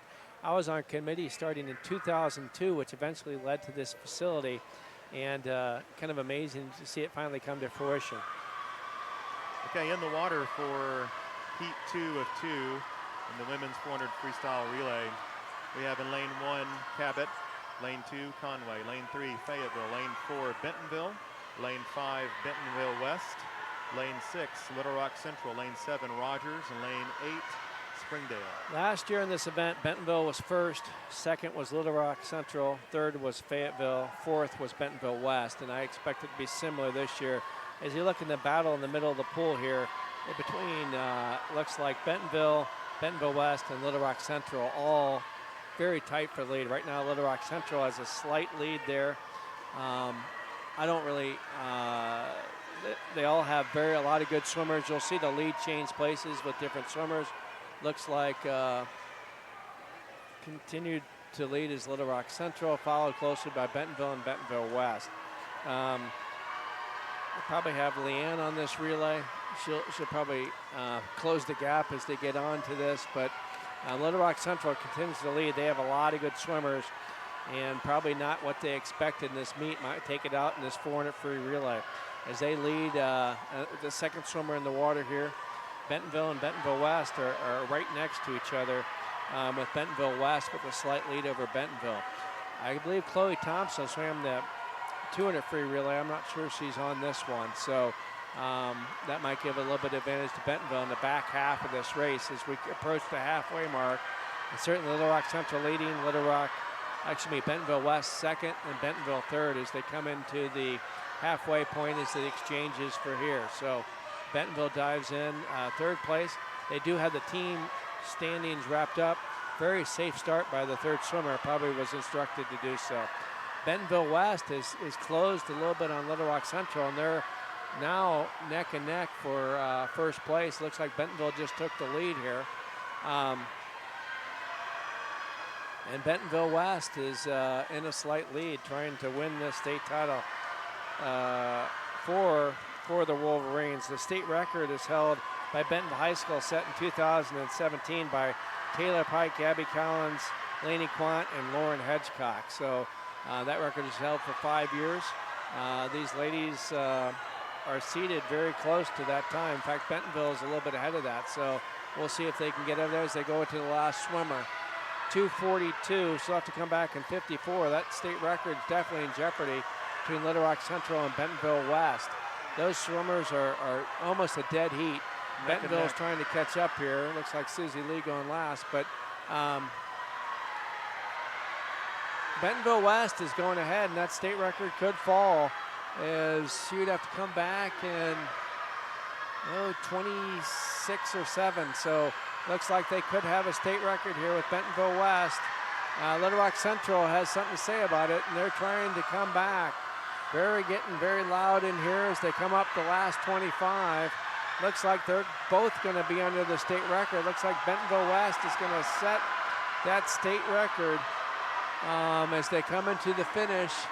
And there it is, a new state record. Bentonville West, 332.37. Also under the state record, Little Rock Central, 332.83. So 0.5 of a second. In third place was Lane. Oops. Excuse me, I made a mistake there. Bentonville won, Bentonville West was second. So Bentonville broke the state record, 332.37. Bentonville West also broke the state record, 332.83. In third place, Little Rock Central at 339.77. And fourth was Fayetteville with 340.03. My apologies, I had the lanes one off, but it looks like Bentonville closed out the state championship in style with a state record in the 400 free relay, and that's 2 state records. So congratulations to the Bentonville Tigers. I'll try to get the relay lanes right on the next one. I had them mixed up too, Scott. Okay, in the water for heat 1 of 2, the boys 400-yard freestyle relay. We have in lane 3, Bryant, lane 4, Fayetteville, lane 5, Conway. Yeah, obviously in this event last year, Conway was 5th with their relay in lane 5. Looks like lane 4 is Fayetteville, kind of out to the early lead. Again, you'll have 4 swimmers swim all 100 yards or 4 lengths to the pool, 16 lengths total. The state record in this event was set in 2017 by the team of Hayden Harlow, Zane Sutton, Hayden Dixon, and Ryan Husband. 3 or 4 of those athletes swam Division I in college, so no wonder they had the state record. Hayden and Zane at Penn State, Ryan Husband at Auburn. So if I remember correctly, let's see if I can remember the splits. I think that Hayden led off in a 46.2. Ryan anchored in 45-something. Zane, I think, went also 46.8 in the second split, and Hayden Dixon went 49. That was an All-American time, if I believe so. So I believe that Little Rock Central and Bentonville are going to be gunning for that state record. Bentonville needs to stay ahead of Bentonville West to come in second in the meet, but Little Rock Central has it wrapped up. But with as I look at the athletes for this heat, you're going to have Yusuf Bagat and Jack Henry Forrest, who are 2 great swimmers on that relay for Central. But Bentonville has Evan Carter, who got second in the 100 free, and Gavin Lindley, who won the 100 free. So it should be a very, very good race that's coming up. But in this first heat, in lane 4, Fayetteville continues to lead, trying to move up. There's only 7 teams in the last heat. So whoever wins this is going to be a top 8 finish. So continue to lengthen the lead is Fayetteville there. And again, looks like a strong swim. There comes the Bentonville West team that just won second place in the 400 free relay.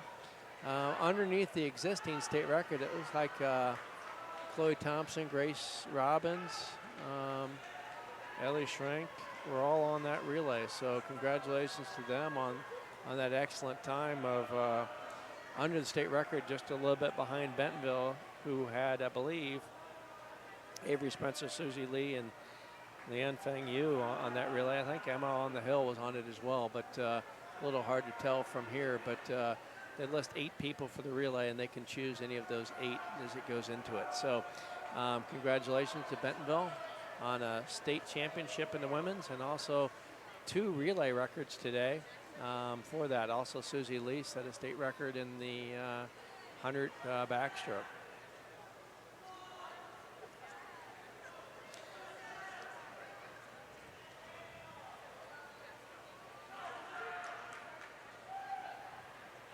As we have Fayetteville continuing the lead here. fighting for a top 8 finish. If they can beat past a couple, they might make the podium there. So looks like Bentonville and Bentonville West are already lined up behind the blocks, getting ready to take place and cheer. And you'll hear it get pretty loud as one of our producers here is covering her ears as we get loud as the finish here. But it gets loud, and they don't have the best acoustics in here, but a lot of people making a lot of noise and cheering for their athletes. I have a feeling we're about to shake the rafters in here, Scott. I think so. So it should be a race between Little Rock Central, Bentonville West, and Bentonville, and they're in the center of the pool, lanes 3, 4, and 5. And it should be a good race. Little Rock Central is the fastest seat time, but I expect with Gavin Lindley to come back and have a great swim for Bentonville. Okay, final heat, heat 2 of 2 in the men's 400-yard freestyle relay. We have in lane 1, North Little Rock, lane 2, Springdale, lane 3, Bentonville West, lane 4, Little Rock Central, lane 5, Bentonville, lane 6, Harbor, and in lane 7, Cabot. Off to the early lead, looks like Little Rock Central in lane 4. I'm double checking, but I got those relay records right. Also, it looks like Evan Carter's going for Bentonville in lane 5. I can tell his stroke right breeze on his left. He's got a very unique stroke. Also in lane 2, Springdale, that's probably Kevin Brumfield leading their relay off. He's right up there as well. So Bentonville West is a little bit behind right now. I expect a great battle between Little Rock Central and Bentonville in this relay. Springdale, after Kevin Brumfield goes, will probably drop back a little bit. Looks like Central is in the lead, but Bentonville close behind. Looks like tight third. Yeah, tight third, but that was Kevin Brumfield.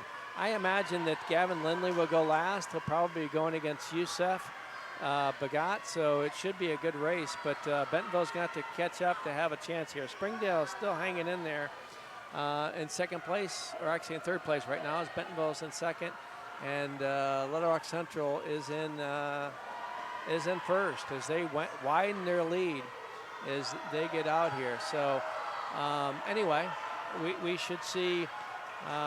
Looks like Gavin Lindley is going to go last for Bentonville. I don't know if he can cover that up, but right now it's Central in first, Bentonville in second, Springdale Bulldogs in third. As the third swimmer for Little Rock dives in, and Bentonville is in actually third right now. Springdale is in second, and a close race between Bentonville and Bentonville West for the point standings for second place overall. Looks like Bentonville's leading that by quite a bit. Little Rock Central continues to maintain a big lead with 150 yards to go. Springdale has just given up second place to Bentonville. 23-3 going out for the Little Rock Central swimmer. I don't think they can quite get to that state record, but see who goes last here. Gavin Lindley going for Bentonville as they're in second place. Springdale in third, Bentonville West in fourth. Last swimmer for Little Rock is in the water. He'd have to go 44 seconds to break the state record, so I don't think that's possible. Gavin Lindley trying to make up some ground there, but it looks like the Little Rock Central Tigers are going to win in style by winning this 400 free relay. Looks like Bentonville is going to be second. In lane 3, Bentonville West is trying to challenge Springdale for third place as they're trying to get up there. Gavin Lindley having a great split out in 21-3. I'll get his split here in a minute, but obviously pretty good as he comes in. It's Little Rock Central going to win it. Bentonville West has passed Springdale for third place.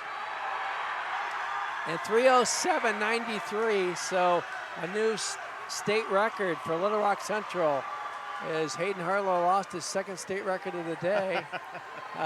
Bentonville second, Bentonville West third. He had to come under 45 seconds to break that record, and he did that. So congratulations, Little Rock Central, for getting that relay record. And again, Hayden Harlow, 2 less state records as a result here. Gavin Lindley